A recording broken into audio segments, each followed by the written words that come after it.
dutangiye episode ya mbere no magambo menshi dutangire California mu mujyi bita Los Angeles. Hey filime witonze. Hey jambo kurindi sibyo nuko dutangiye filime hari zazaga n'imodoka ubona ko ari za gisirikare. Abana bunda barakwikira babyita kuzikwikira nk'uko umuhinza kwikira isuka. Bunda bari gushyiramo za magazini. Hano umusirikare ufite agafoto kari ubona kari famiye umugore n'abana ni mukaragi hano. Hey ni DJ Felix.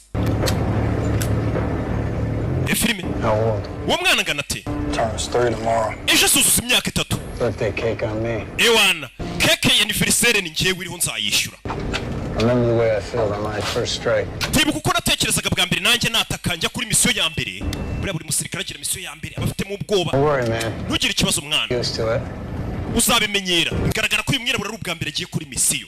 Atuzabimenyera natwe ama misiyo twagiye tujyaho ntabwo byabaga byoroshye. Bisa nkaho baga by'igitera ahantu runaka. Bimeze biti. Uko tugatangiye. Ni kuri BTN TV ya televiziyo imwe icyayi itunganye. Uzajya muzisanga. Meze biti. Kubera saa 9 kwi. Going in. Twinjiyemo indani. HQ going in. Ubwo ni kuri ediko tababwiye kwituma natwe twinjiyemo indani. Tugana ku biro bya FBI aho bikorera. Baba bari kubyumva abana niba bagiye kuri misiyo bano babakurikiranye kwituma naho. Bana binjiramo indani. Baba bambaye n'udukurura amashusho. Rebe filime. Za filime zisobanuranywe. Discipline ubwenge n'akantu ka kinene ko nikabura. Bebe. Remember. No body bags. Mwibuke nta mirambo dukeneye. Nta mirambo dushaka. Bisa nkaho bano basirikare bagiye kuri misiyo. Abo batumye babasabye kubazana ari bazima ntabwo bashaka babica. Nta mirambo bakeneye. Bano barareba. Steve, what's happening? We're losing feed. Tutangiye kubura amashusho. Bano bambaye kamera bano basirikare bagenda bambaye na kamera ku buryo bafande basigaye muri office bari ibintu byose biri kuba. So we're going in blind. Bisa nkaho nta sinyari. We still have audio. Okay, turasigarana amashwi gusa. Babuze amashusho ariko barasigara bakominikana ku itumanaho ry'amashwi. Mukomeze mukende. Mukomeze imbere. Stay on team lead. Mukomereze aho twabwiye guca. N'aba FBI. Some chatter. Mukomeze imbere. Baby. Accelerate pace. Hey, bana barabanza bigabanyamo. Mukati buryo bano bari kubayoborera kuri blueprint cyangwa se ku gishushanyo mbonera. Babayobora. Mukati buryo mugire gutya. Mukomeze muri corridor. Stop at staircase. No, muhagarare kuri escalier. See the staircase. Escalier turi kubona. Staircase shows on the blueprint. Are you? Hano kuri blueprint dufite se ko escalier turi kuzibona. On the staircase. Hano na escalier turi kubona kuri teri. Bisobanuye iki? Things are getting closer. Bisobanuye ko turi gusatira. Menya kubo. We should abort. Iyi misiyo reka tuyihagarike. Sense. Byo nubukora iki? Sir. Ku gishushanyo mbonera bari kubona ko abasirikare bari ari escalier mu gihe abasirikare bari kuri field cyangwa bari kuri teri na escalier bari kubona. Hey. I repeat, may I have your authorization to proceed, sir? Ndasubira mu ese mwanyemera gukomeza arasaba authorization proceed. Uruhushya rwo gukomeza. Proceed. Proceed mukomeze. Bimeze biti. Authorization to proceed. Uruhushya rwo gukomeza muraruhawe over. Mukomeze imbere. Katururi. Kumba aho bari akagabo kabumvisha. Aho bari akagabo kababonye kuri radar zako. Karababona ni muri ya nyubako barimo. Kahita kuri telefone. Dore akagabo kariyo. Kuri telefone. Telefone. Kagabo kishushanyije ku mubiri gafite amatatuwaje nk'aya Papi Valence. Papi Valence baragira amatatuwaje menshi. Uko mutamuzi. Sinzi uburyo bangezeho. You said I'd be safe here. Kandi mwambwiye ko hano hantu nzaba ntekanye. No time for that. Nta gihe cy'ibyo mfite. Nturi kuri telefone. Well, then what I have. Ngiye gukora icyo mfite gukora. Umugabo. My wife and son. Make sure we get my pay. Gusa umugore wanjye n'umwana muzamenye ko amafaranga yanjye muzayabaha. Ni umugabo abana bashinzwe umutekano. Muzanababwire ko nabakundaga. That no work was for them. Ndetse kakazi kose nakoze ari bonakoreraga. Umugabo uri hano basirikare bagiye kugera ba FBI cyangwa abashinzwe umutekano. Aravuze ati njyewe amafaranga yanjye muzaye famille yanjye. We need him alive no matter what. Uwo mugabo tumukeneye ari muzima uko byamera kose. Turakumva. Uwo mugabo FBI mukeneye ari muzima. Uri inzego zishinzwe umutekano yo hemukiye igihugu abagukeneye uri muzima kurusha uri umurambo. Kugira ngo bagukuremo n'amakuru nyine y'abandi mwafatanije muhemukira igihugu cyamuhungabanya umutekano. Kurusha uko wapfa bagenzi bagasigara bitegembya tutabazi naho baherere. Umugabo afata telefone ye ayishyira muri micro onde kugira ngo telefone ayice n'amakuru ayirimo bayabure ayishyira muri micro onde. Babwire binjire. Blow the door. Blow the door. Cyangwa uturitse reba filime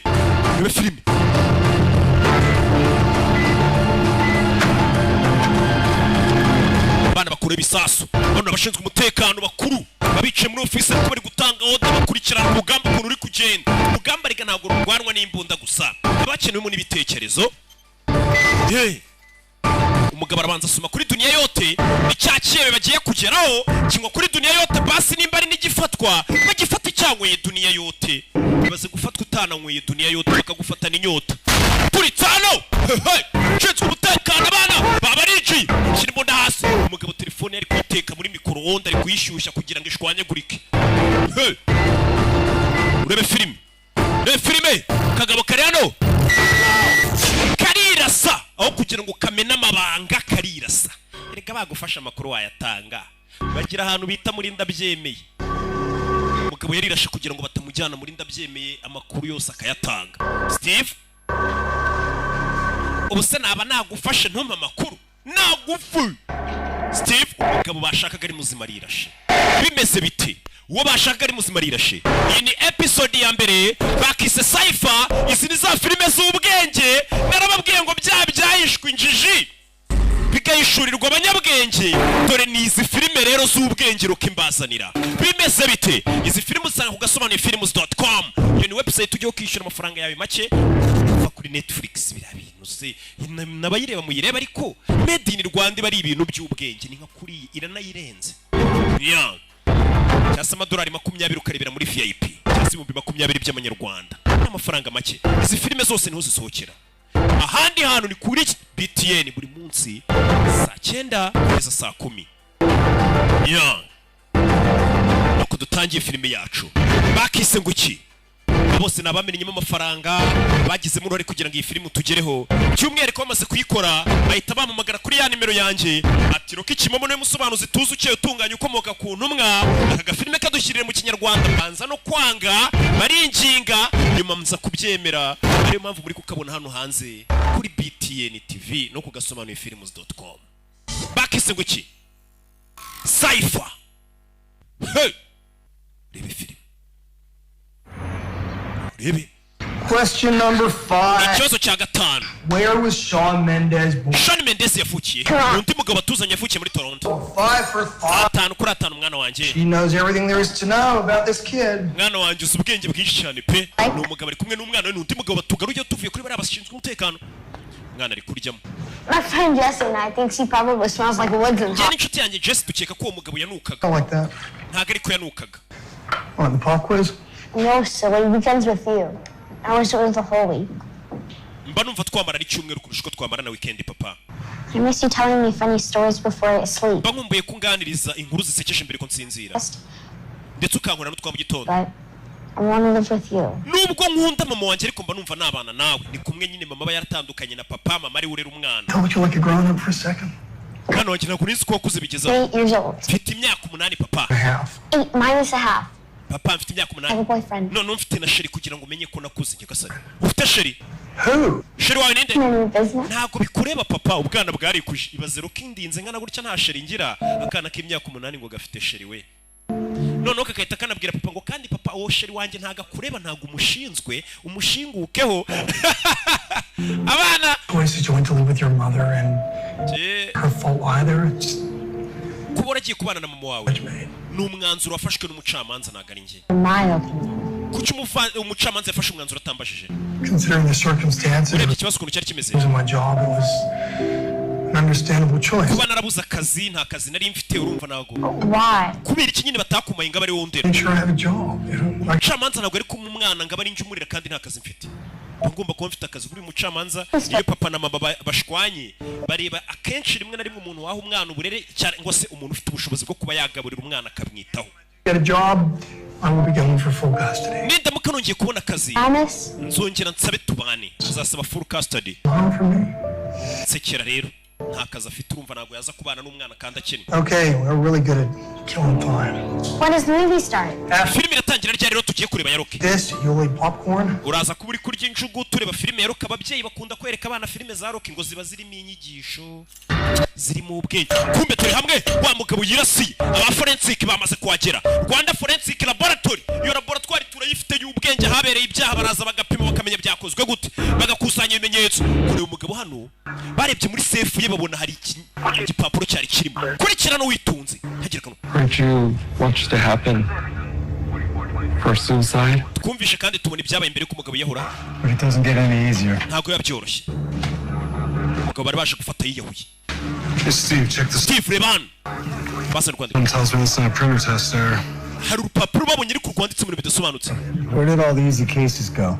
ibirego byoroshye ntabwo bikibaho You think it is? urakeka ibi ni ibiki n'urwandiko babonye No idea. It's strange. biratangaje n'abo kuri ofisi barumva It's got Chinese, urupapuro Latin, wagira ngo ni igishinwa ni ikilatini numbers. imibare Circles, inziga prefix, hieroglyphe random shapes, and random. ndetse n'ibintu bidasobanutse bizengurutse iyo ni code I can send an email of it to you. reka mboherereze email Let's not risk a security breach. oya kugira hatagira n'umuntu uduhakinga bikangiza umutekano ibyo bintu mwibitwohereza The ability to Interrogate our suspect. uwo twakekaga ntabwo twabasha kumufata safe. I'll send a forensic team down. ngiye kohereza ikipe ya forensic zipima ibyo bintu bipakire bari ibizanaho kugira ngo mubyohereze kuri email buriya ntiwamenya ibyazo Sir, we don't have anyone in-house capable of deciphering something like that. muri kano kanya nta muntu dufite wakora wabasha kuba yakuraho kode Someone.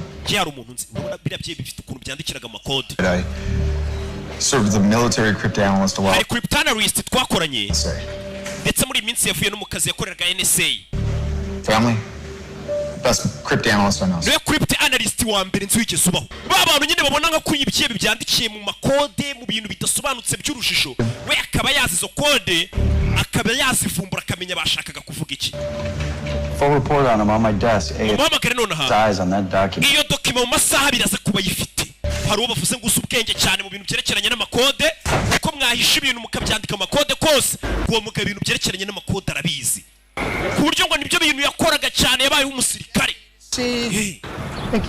barakwereka hano hari umugabo waje kureba filime n'umwana we baje kugura amatike tugiye kureba filime yitwa Cypher Cypher bari ibintu bimeze nk'amakode deciphering ni ugukuramo izo kode Kurt, Cut what's the new number? nimero yawe yabaye iki ni umugabo uri hano I'll be pretty easy to remember. Hey, what's happening? cyagenze biteze hari uwamuhamagaye Kind of in the middle of something. hari ibyo nari ndimo Gonna mean to wait till tomorrow? ntabwo wategereza ejo se umugabo hari umugabo uhamagawe hano yari ari kumwe n'umwana we kurikira filime I understand. ndabyumva Okay, I'll get back to you. Just give me a couple minutes. okay mu minota nk'ibiri nze mite nguhamagara uyu mugabo arahamagawe uyu mugabo ni muntu ki hey ari kumwe n'umwana bari baje kureba filime yasobanuwe na Rocky ababyeyi urabaza ukuntu icyo kintu bakitaho It's okay, Dad. bimeze sa papa cye nungireye ikibazo So sorry. babarira umwana wanjye There's good news. ariko hari amakuru meza It's nyine could lead to a full-time job. This thing. bino bintu bishobora gutuma mbona akazi gahoraho I'd love that. kandi umucamanza mbonye akazi yazakuma nkakorera That may not lead to a full-time. nyine ni akaraka bagiye kuma ariko gashobora gutuma bituma bampa n'akazi gahoraho Yeah. sibyo So we can see the movie tomorrow. rero filime twari tuje kureba reka tuzayireba ejo What's going on? ariko ejo urabizi nziga What are you studying tomorrow? ejo uziga iki imibare Well, missing 2 hours of school is not going to keep uzasiba amasaha abiri ishuri tujye kwirebera filime good mathematician. imibare urabizi ndayizi That's still no problem. nzayigusobanurira nyuma ejo uzasiba ishuri tujye kwirebera filime wumve papa So what are we going to tell the school ku if ishuri rero turababeshya iki you have a court appointment? babwire ko mu rukiko baduhaye randevu tujyeyo ubeshye ku ishuri umva papa ariko I'm studying at school. umva papa ukuntu ari kubeshya umwana ngeje umwana azasiba ishuri abesha abarimu ubundi bajye kwirebera filime ya Rocky ababyeyi rero namwe Will Scott's file, sir. ibi ni amadosiye avuga kuri Will Scott We contacted him. He's currently. bamaze kumuhamagara ari mu nzira ajyayo wa mugabo bari bakeneye gusa ubwenge mu byerekeranye no kuba kode kumbe ni wa mugabo uri kumwe n'umwana we batangiye kumwigaho n'abashinzwe umutekano yitwa Will Scott Will dore umugabo nguyu ibyo bagiye gufata basanze bifite inyandiko zanditswe mu buryo bw'ibanga Will Scott. banyita Victor nitwa Will Scott Okay. twari tugutegereje bari bategereje umunyabwenge kureba ahantu aje abashinzwe umutekano bapanuye Character combinations I've never seen before. bino bintu ni ubwa mbere mbibonye pe How many hours is it gonna set? biragutwara amasaha angahe kugira ngo bisobanukirwe I'm afraid this is not a 1 or 2 hour iyi ntabwo ari operation. operasiyo yatwara isaha Days. biratwara iminsi Take this back with me to analyze it further. birabanza Not proper protocol. But I can check. Hold on. uretse mbanze mbaze pusi yaravuze ngo nabitahana mu rugo nkajya kurara mbyigaho baramubuza ati uretse tubanze tubaze kuri office waravuga ati nabitahana bino bintu nkagenda nkabifumbura nkamenya ibyebe aya makode byandika gasobanuye iki byandikira acunga abantu hari ibyo barimo arabacunga bose bashinzwe umutekano uyu mugabo arangije kuri telefone ye aya madosiye nibanga cyane bari baza no kuyohereza kuri email arayafotora arayabika n'igipapuro cyanditse mu makode umugabo turi ngaragifotora akabibika ibintu bitemewe. Sir, you're on speakerphone. Uri kuri speaker loudspeaker. This is Robert Martin. Scott uravuga Robert Martin. Jumping on board in such short notice. Urakoze kubisobanguka tukigwamagara. The NSA. I've reviewed your file and based on your nirengagije cyatumye kurukana muri NSA. are the right man for the job. Nabonye rero mugabo kwireka no kazi. So it's a pleasure to have you on our team. Ndetse n'ibyishimo ko tugufite mu ikipe. This document is extremely sensitive and I cannot allow it Iyo document ufite mu ntoki nagomba gusohoka muri inyubako. swept the entire premises. Paka forensic bamaze kureba iyo nyubako yose ko nta kindi kintu kirimo. Nta kiyo dosiye twayigwa ngo yitahane. Bamaze kuyifotora muri telefone ye. Start tomorrow morning. Ejo mu gitondo uzatangira akazi. Ibyo bipapuro uzabisanga ku kazi n'ibindi byose ukeneye. Basore. Code. Whatever. It's code. It's extremely important. Ni ingenzi cyane. Objectives. One, keep it in our hands. Icyo gipapuro kigwa mu maboko yacu. Give this man whatever he needs to crack this case. Ndetse uyu mugabo mu icyo akeneye cyose kugira ngo asobanukirwe ibyerekeranye n'iyo code. Oversee the transfer documents if you like. Reka ngende ncunge kari amadosiye bayazana. Just keep an eye on this crypto analyst. Oya ahubwo ukomeze ucunge crypto analyst wawe. Uriya musore nyine bahaye akazi ugiye kuba yaza akareba ibyo bipapuro birimo code bisobanuye iki. Ibipapuro barabimwambuye byoreza kuri FBI ejo mu gitondo azajye mu kazi. Gusa umugabo yabifotoye. Yagiye abireba muri telefone ye. Ibi bintu ntabwo byari byemewe aba yari amabanga basanganye ibyihebe leta itarasobanukirwa n'ibiki umugabo arayatahanye. Ibintu atari yemerewe abashinzwe umutekano baracyari guswipinga ahabereye icyaha.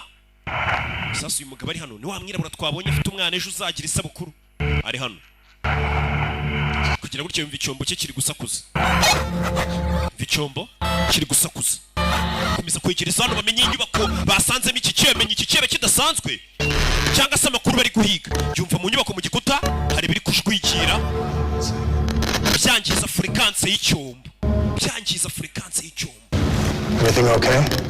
I need to have nama yeneye inyundo something inside the walls. bisa nkaho hari ikintu kiri muri ibi bikuta zana inyundo sha bano basirikare barazitwaza afata inyundo urebe ni mu gikuta mindani kubisama baraturitse bose cyewe agikubita muri cya gikuta aho bya bipapuro byari biri ibintu byose haraturitse nyagasani n'abashinzwe umutekano gusa uyu mugabo bamutweretse ngo ni umuhanga bamwita Will Scott niyo ari muri dushe ubona afite ibintu ari kwandika by'imibare ni umunyabwenge avuga atari kuziriya kode zabiriya byihebe akandakana kari ukagira ngo ari mu ndege zisobanuye iki.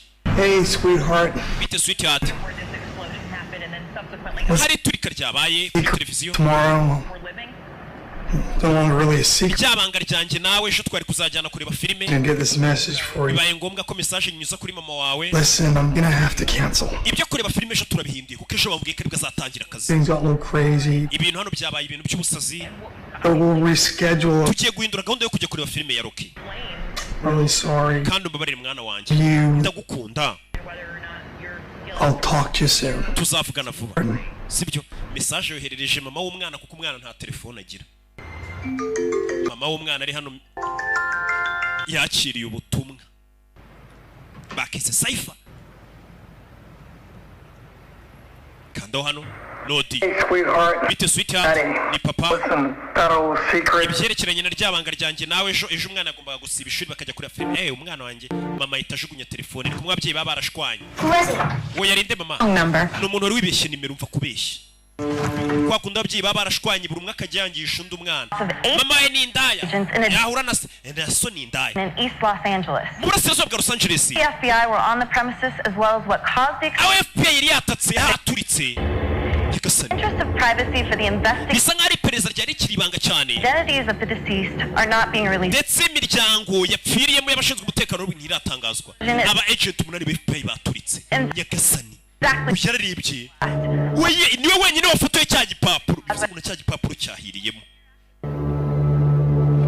Hamwe yasize afotoye igipapuro, aba agent agent bari bakirinze bose bahiye baturikiyemo wenyine niwe wabashije kugisigara nahise gipurintinga muri iryo joro ntiyaryamye amenye ubundi izi kode za biriya byihebe bitumye abashinzwe umutekano baturika bose zisobanuye iki igipapuro kiraraho amenye byifashe bite ajya kuri za kode atangira kuzikuramo nyine agenda asobanukirwa ni ibiki hari abantu bandikira mu makode ku buryo utamenye ni ibiki bavuga buriya n'abantu baziranye cyane hari ukuntu baganira ati bwombo shaka Kadafi we ubwo Kadafi akamenya ni ibiki bijya mbere we na Savimbi na Jean Marie Bwombo baba bazi ibyo ari byo ibyo niyo makode rero iyo bwira ari ibyo biri gukoresha ayo makode yakire kuvuga ati izo bwombo zisobanuye iki zabo bahungu ayo makode amaze gukora hari izina yakuye muri ryitwa ngo Jimmy Gordon n'imibare yindire inyuma muri ya makode yakuyemo izina ryitwa ngo Jimmy Gordon. The ATF report just came back.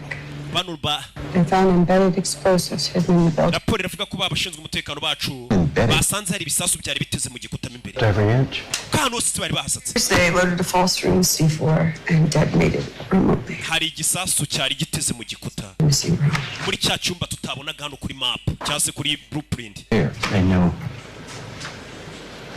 Mbabarira ibyo bintu bire bitandukanye map na blueprint. Just knew this day was coming. Bisa nk'ibibye byari bizi ko uyu munsi uzagera. Long time ago. Byari byarateguye icyo gisasu na mbere. Bizi ko tuzaza. Hano ruri kuri chat. Important order. Andre ibyo bintu urimo birihutirwa koko ni ingenzi. Text from Rao. Rao aranyandikiye.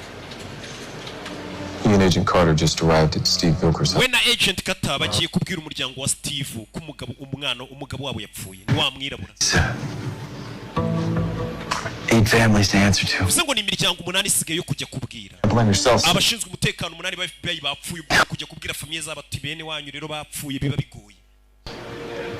We have to blame ourselves. Aya makosa na yacu reka tubyishyireho. Abashinzwe umutekano. You know why? Uzi impamvu? Because there is no one else to blame right now. Muri kano kanya nawundi twashyira iki cyaha cyabaye. Responsible for this. Paka tumaze gufata abaginga batumye bagenzi bacu bapfa.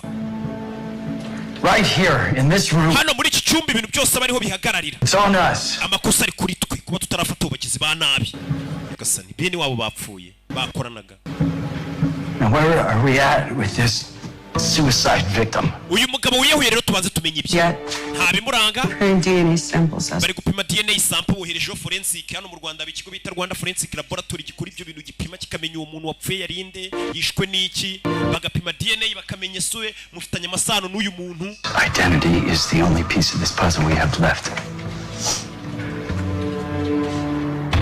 Gatururi bakorera Kacyiru bwarakeye uyu mugabo ariko muri bya bipapuro ya makode ya bya byihebe abashinzwe umutekano wa FBI irizibira ikira gipapuro nta niyigifite kuko cyahiriye muri yanzu yabonye izina ryitwa ngo Jimmy Gordon isura yiriho akomeza gukurakinga zino kode agenda reba n'iki n'umutari cyane ni umuhanga buri muntu abafite ikintu ashoboye.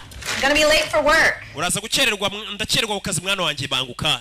Ni mama ni umugore wa Willie Scott. It's not like I'm old enough to spend 2 hours putting makeup on yet. Akana kari hano. Mama azi gukora amagomba kwitera makeup one. Right, smart now. Kana ufite umuntu ufite ubwenge gafite tugambo kavuga ukumva. Kana gafite imyaka 8. Scott called my desk. Willie Scott yamamagaye. Call him back. Sounded urgent. Numvaga byihutirwa ngo muhamagare.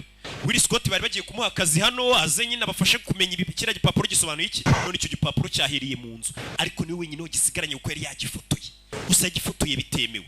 Yamagaye hano. Uyu niwe wari umurangiye akazi avuga ati hari umuntu nzu urenze. Umve. You okay? Meze neza. I'm fine. Meze neza. Saw the explosion on the... Nabonye rya turika ryabaye ku makuru. I'm sorry about your men. Wihangane ku byabaye ku basore bawe. Crazy. N'ubusazi mwana. Listen, now earlier I would have been there. Do you know who's behind? Iyo nanjye matinda gato nari guhiramo. No, not yet. We're still working on it.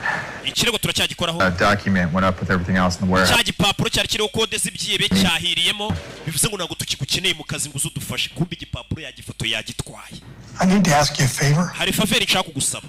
Well, now is not the time. Ntabwo ari cyo gihe cyo kunsaba favor. Don't take much time and it's really important. Ntabwo biri butware igihe kinini mfasha. Okay, shoot. sawa uyu nawe yahoze akorera I leta don't have access to the system anymore. urabizi ntabwo ngifite ukuntu nagera kuri systeme ya leta Gordon. ndagira ngo ndebere izina ry'umuntu bita Jimmy Gordon Culprit? nawe se n'umufatanyacyaha Four. uramushakira iki Can't really tell you anymore. ntabwo nakubwira icyo mushakira Would you please run the name for me? iryo zina rishyire muri systeme yanyu nka leta umenyere Jimmy Gordon akora iki amazina yacu baba bayafite I'll run it through someone else. nimba utabinkorera ndareba undi ubinkorera Stop. rekera hariko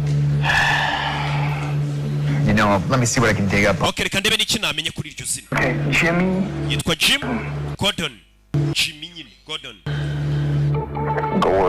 Gordon araryandika uyu yabifumbuye bikuye kuri cya gipapuro ariko n'ubu ntarabwira FBI ko cya gipapuro yari yagifotoye cyangwa se ko yatangiye no kuba yakwinjira muri zira kode z'ibyibi ntabwo arabibabwira ari kubikora ku giti cye urebe filime bano uyaza kumurebera iryo zina bita Jimmy Gordon ni muntu ki akana kagiyeho barebera filime gategereza papa karamubura mama yabyumvishe yanga kubikabwira kwa kundi ababyeyi nyine mushwana mugashaka kwangisha umwana buri umwe uruhande rwe gusa ibyo ntabwo ari byiza imico mibi umugabo mu nzu urabona ko ari imicupa rya duniya yote duniya yote ifite mutombora gura icupa rya duniya yote barimo na tombora ko sirimwe afite menshi ujye ureba mu mufuniko mbere yo kujugunya umufuniko ushobora gutsindira televiziyo amagara amatelefoni ibiki byose mwana hano yafashe amatike yo kureba filime arayaca papa yambeshye ngo turareba filime za Rocky umwana wawe kumubeshya filime ya Rocky mubyeyi ujye ubyitondera bishobora gutuma umwana kuzinukwa Hey, what'd you find? mwabonye iki Your man, Jimmy Gordon, was a Jimmy respected Gordon banker, yari umuntu ukora muri banki bubaha 50 years old, yari umuzungu from Arizona, Cajun clean with no criminal records, born nta cyaha afite 97 and dead 2 months ago from cardiac arrest. yapfuye amezi abiri ashize yishwe n'umutima That says here a heart attack took him out. baravuga ko ari umutima Do wamwishe you have an exact date? wambwira amatariki neza yapfiriye Jimmy Gordon August 16th. kwa munani tariki 16 2020 neza neza There this guy is? wambwira umugabo wari we yakoraga muri banki wiri izina rya mbere yabonye muri ya kode ya bya byihebe izina rya mbere yabonye muri yitwa Jimmy Gordon n'amatariki igihe yavukiye yari yabonye izina ariko hari imibare yanditse imbere umugabo yapfuye muri August kwa munani tariki 16 2020 arabanza ashyiramo akadomo hano kwa munani tariki 16 inyuguti ya Z iri hano isobanuye iki 2020 Jimmy Gordon ni muntu ki kuki izina rye ryari riri muri kode y'ibyihebe ashize amezi abiri apfuye uyu mugabo atangiye kugenda yinjira muri kode z'ibyihebe izi ni za filime z'ubwenge zisa tuze hano dutwike turya isi How you feeling? urumva umeze ute Like everyone else? nk'abandi bose bababaye ni aba FBI Sir, who was your source for the warehouse tip? ese ni ndagwaye amakuru hari ahantu twasanze kiriya cyihebe You know I can't share that, Kurt. ntabwo nakubwira uwampaye amakuru I have to protect my source. bagomba kurinda sosi yanjye ahantu yakuye amakuru I'll do ubundi nta munyamwuga ujya uvuga ahantu yakuye amakuru 8 agents. aba agent 8 bapfuye We're my family too. nanjye bari famiye yanjye Sir, enough. Stop it. rekera hariko uyu mugabo aramuhaye amakuru Are you sure your source is only playing for one team? ese uwaguhaye amakuru abizi ko ariwe yahaye gusa cyangwa yahaye n'abandi duhanganye hari igihe umuntu ashobora kukubwira ati rero polisi mu gihe hano ni iki akahita abwira n'abagizi ba nabi mpande zombi Think about it. ubitekerezeho ko waguhaye amakuru yaba ari weho yayahaye gusa cyangwa hari n'abandi yayahaye uyu ni afande katururi gusa bo babuze urwandiko rwa rwandiko rwa ruriho kode z'ibyihebe urwo rwandiko wari warusigaranye warufotoye niyo mpamvu buriya buri document ufite uba ugomba kuyifotora ukayibikaho temba ry'akara hari n'igihe bagufata ati perimi wayibagiwe ariko buriya warayifotoye hari igihe bakwihanganira buriya gufotora ni ibintu byiza ariko bifite akamaro hari nabo njye mbona bifotoza bambaye ubusa we mwataye umuco niko umugabo yakomeje hano akomeza kureba zino kode z'abagabo akomeza kubyigaho yitonze akomeza kureba bisobanuye iki akuramo n'irindi zina nanone Philip Washington muri kode z'ibyihebe wasobanura gute ko izina ryawe ririmo Philip Washington irindi zina yabonye muri rwa rwandiko za kode za bya byihebe uyu mugabo ni umuhanga cyane buriya buri muntu hari ikintu aba ashoboye neza cyane uvuga ati uyu muntu ibi bintu arabyumva 5 kwa 5 umugabo akomeza kureba abonye irindi zina ryitwa Philip Washington Philip Washington uwa mbere bamubwiye ko yapfuye ni Jim Gordon amezi abiri ashize umugabo akimara kubona irindi zina yahise yambara agufatira imbunda niwe yahoze ashinzwe umutekano arangije ahita arapfuka arahisha ibyo yari ari gukoraho iperereza bye akana hano karakariye papa Ana kitwa Ana mama yanze gukabwira ko papa yari yakisiguye akabwira ko gahunda ya filime yahindutse karakaye bize sawa I'm fine. Meze neza Well, you don't sound fine. Genda umva utameze neza What's the matter, kiddo?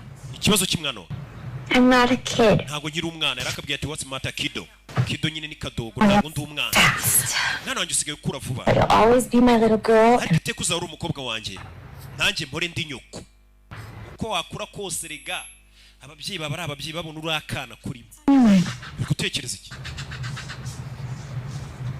Mom? Yeah? mama Did Daddy ever call? ese papa yigeze aguhamagara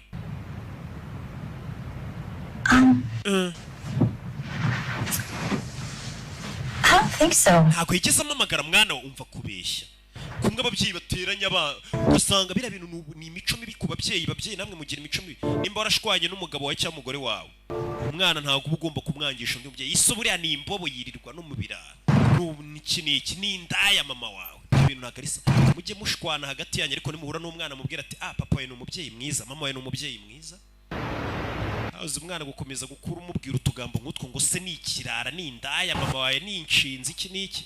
So we received positive ID on a microwave suicide. Wa mugabo wirashe twamaze kumenya uwo ari we. Is 42. Yitwa Alex Mace. National. Afite imyaka 42. 98. Yashe muri Amerika muri 98. So I went to Boston College. Yize muri Boston College. Science. Yari umuhanga cyane mu bintu bya computer. Masters. Ndetse yari afite masters yakuye mu MIT. 5. He moves to Santa Monica where he meets Russian-born. Yagiye muri Santa Monica yahuriye n'umurusiya bita Marta. Spring of 06. Barashyingiranwa 2006. A housewife with no. Bashyingiranwe n'umugore wirirwaga mu rugo udafite akazi. Time for questioning. Umugore wuriye mugabo wirashe mu muzane. Bamwita Alex Mace. He's working for us. So old roommates, neighbors, teachers. See what. Abo bari baziranye inshuti zabo biganye abaturanyi be bose mubaze kuri uwo mugabo. Uko bari FBI kiri kwibaza kuri wa mugabo wirashe undi bafashe wirashe. Ngo bashaka umugore bamuhata bamubaze byinshi. Hano hari ukomeje kugenda agiye gushaka witwa Philip Washington yabonye izina rye muri za kode z'ibyihebe. Katururi. Think through me. Yes, sir. FBI iri hano. Wirashe bamaze kumenya nicyo cyihebe basanze kiri ahantu hari za kode. Gusa rero iyo kode umuntu wayisigaranye ari we bita Will Scott. Hari izina yabonyemo ndetse butuvugana yagiye no kureba uwo muntu ari. You can use some sleep. Usa nk'umuntu ukeneye kuryama. It's not a nice thing to say to a lady. Icyo ntabwo ari ibintu byiza byo kubwira umugore ngo akeneye kuryama. Hari ibindi ahita atekereza. Iko nyine umugore yamusubije. Umugore ati madamu urasa nk'umuntu ukeneye kuryama. Umugore nawe ati hari iryo jambo ntabwo ari ryiza kuribwira umugore ngo akeneye kuryama. I mean it. Aryama iwanyu. Kurt and I, we can keep things moving. Jya kuruka njye na Kate ibindi turabyitaho. Acaho. Yeah. Barakwereka wabashije gusigarana ya kode y'ibyihebe ndetse wamashije no gukuramo izina yinjiye mu nyubako yabonye. Iryo zina yabonye ryitwa Philip Washington. Ahatuye ngo ni hano umugabo yaje kumureba. Yanze kubibwira FBI, yanze kugira umuntu n'umwe abwira, ari gukora ku giti cye. Kura y'imbunda. Bamwita Will Scott. Katururi. Hey. Wabonye filime nyinshi z'ubwenge narababwiye ngo filime zitari mu ubwenge zidasobanutse. Izo filime ntabwo uzumva roki nazifashemo. Baranzi ngewe ariko. Sibyo? Kandi none za filime ugomba gusobanukirwa ijambo kurindi bavuze ngo iki ari za filime basakurizamo ntimusobanukirwe. Izi filime kandi uzisanga ku gasobanurifilms.com ni website ujya ukishyura udufaranga duke ukajya wirebera filime neza umeze neza. Umugabo yinjira mu nyubako ibaza izina ibyihebe byari byarahishe muri kode. Wowe iryo zina warimenya ukajya ahantu iryo zina rituye. Umeze nk'uwiyahuye nk'umuntu wazi wanjye bira mupanga ataneguje. Umeze tu kugera no muri ugasanga hari umugabo umeze nk'uri gupfa. Hari umugabo uri gusamba. Yinjiye muri inzu asanga umuntu uri muri iyi nzu ari gusamba. Bimeze bite? Cyawe reba filime komeza imbere. Umugabo ari gusamba. Avayo reba ko yamutabara. Aza gutabara umugabo ari gusamba. Bimeze neza. Gusamba. Bisa neza aza kumwasamura reba umugabo arebe. Bimeze bite? Akiri hano nawe baramufata. Barakubita mama we wajeje kuneka yigize indwanyi yigize rambo mu bisheke. There is a season ibintu byose bigira igihe and a time to every purpose under heaven. munsi y'ijuru ibintu byose biba kubwa impamvu. A time to weep habaho igihe cyo kurira and a time to laugh. n'igihe cyo guseka. A time to mourn igihe cyo and a time to dance. igihe cyo kubyina n'igihe cyo gushyingura bashatse kubunamira. Thank you for Will's life here on earth. turabashimira ubuzima Will yagize kuri iyi si. This body that lies before us. uyu murambo turyamye imbere Will bamuteye urushinge yitapfura agakobwa kaje kumushyingura. wa mugabo Will byapfuye baje kumushyingura. cya gishinge bamuteye cyahise kimwica. Nyagasani bano ntago bikaza baza gushyingura ari nk'abantu 10 wagira ngo bari muri corona bo bavumbuye corona mbere yacu nako bavumbuye nyine gushyingura muri bakenya mbere ya na corona.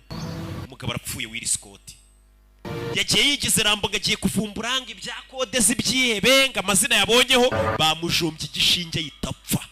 agakobwa ke disi kaje kumushyingura kamuheruka ejo bavugana ngo bazajye kureba filime za Rocky. none papa arapfuye. Will Scott uko yapfuye. Hey.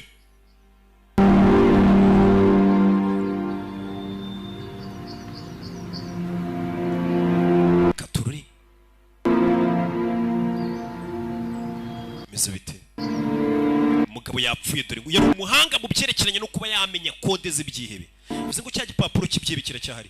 isanduku bayisize hano ngo araba bagomba kuza bukeye bakayigira iki n'iki bagashingura bikarangira bagashyiraho na beto bakubaka neza.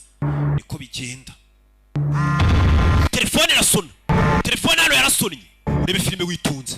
abavuye gushyingura telefone hano yarasonnye. bimeze biti urebe filime. telefone yarasonnye.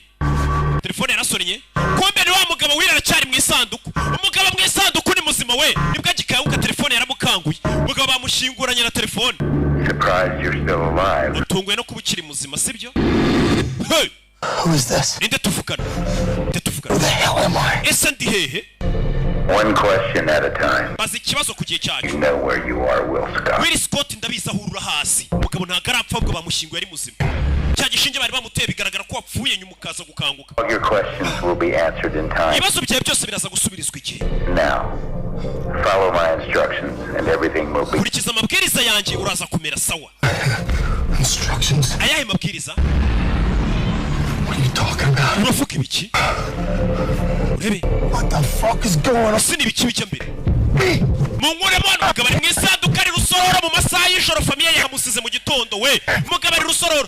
tuza Will. Not the time to get agitated. icyo gihe cyo gusara ngo ukoreshe umwuka mwinshi. The average human being consumes around 0. ikiremwa muntu gisanzwe gikoresha 0.5 bya oxygene ku munota. You've been in this coffin for 5 hours. kandi umaze amasaha 5 mu isanduku. 1 minute. bivuze ngo usigaranye Leaves you with iminota mike. 9 minutes of breathing. iminota itarenga 10 uhumeka ukahita upfa umwuka urabugushiranye. Yes, you do as I say. rero byabyiza ukoze uko nkubwiye. Then we can have a nice... no nukora ibyo ngubwiye uraza duhure tuganire twitonze neza. Now, umva. listen closely. nyumva kandi witonze. There's a trigger above your head. hari imbarutso iri hejuru yawe. Twist the handle. iyihindukize ni nka serire. Push. nurangiza usunike. umugabo arahindukiza arasunika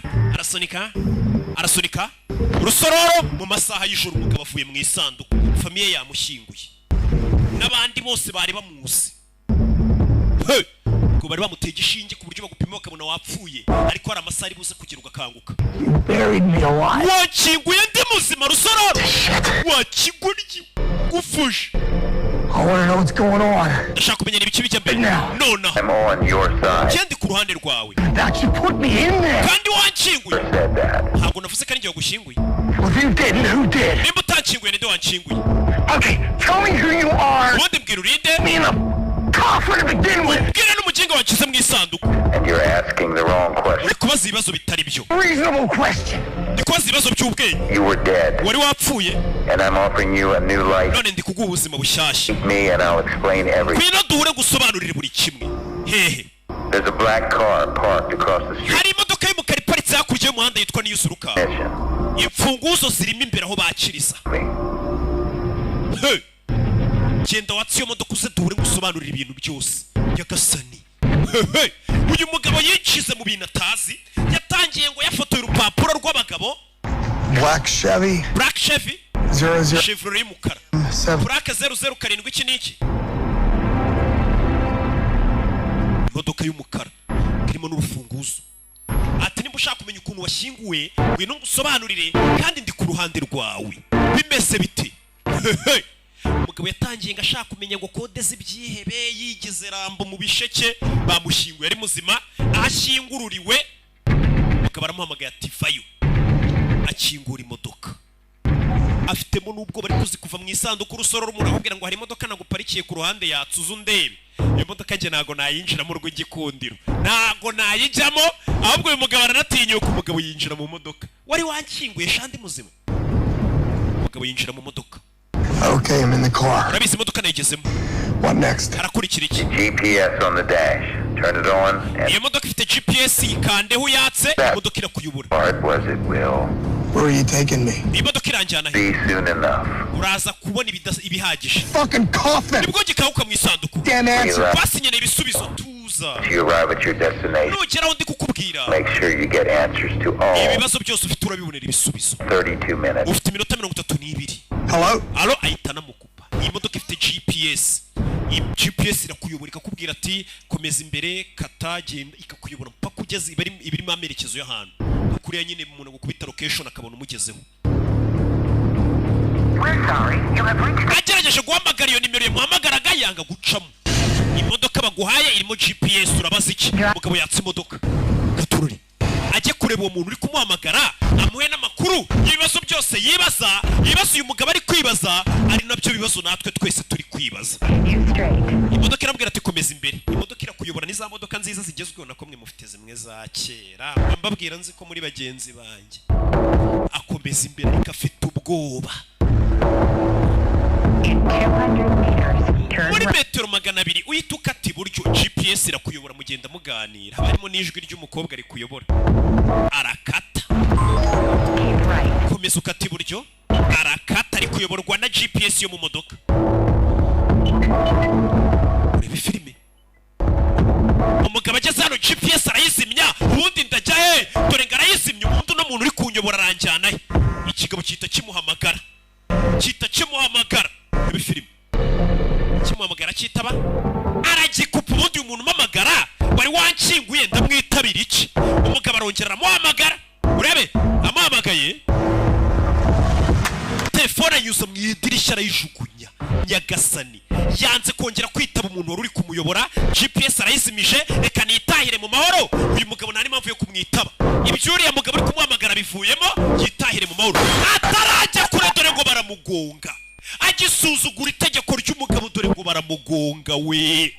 Utazacikwa na episode ya 2 ku munsi w'ejo. Izi ni za Mwami wacu Yesu Kristo. Neema amani kutoka kwa Bwana wetu iwe nanyi katika jina la Yesu Kristo.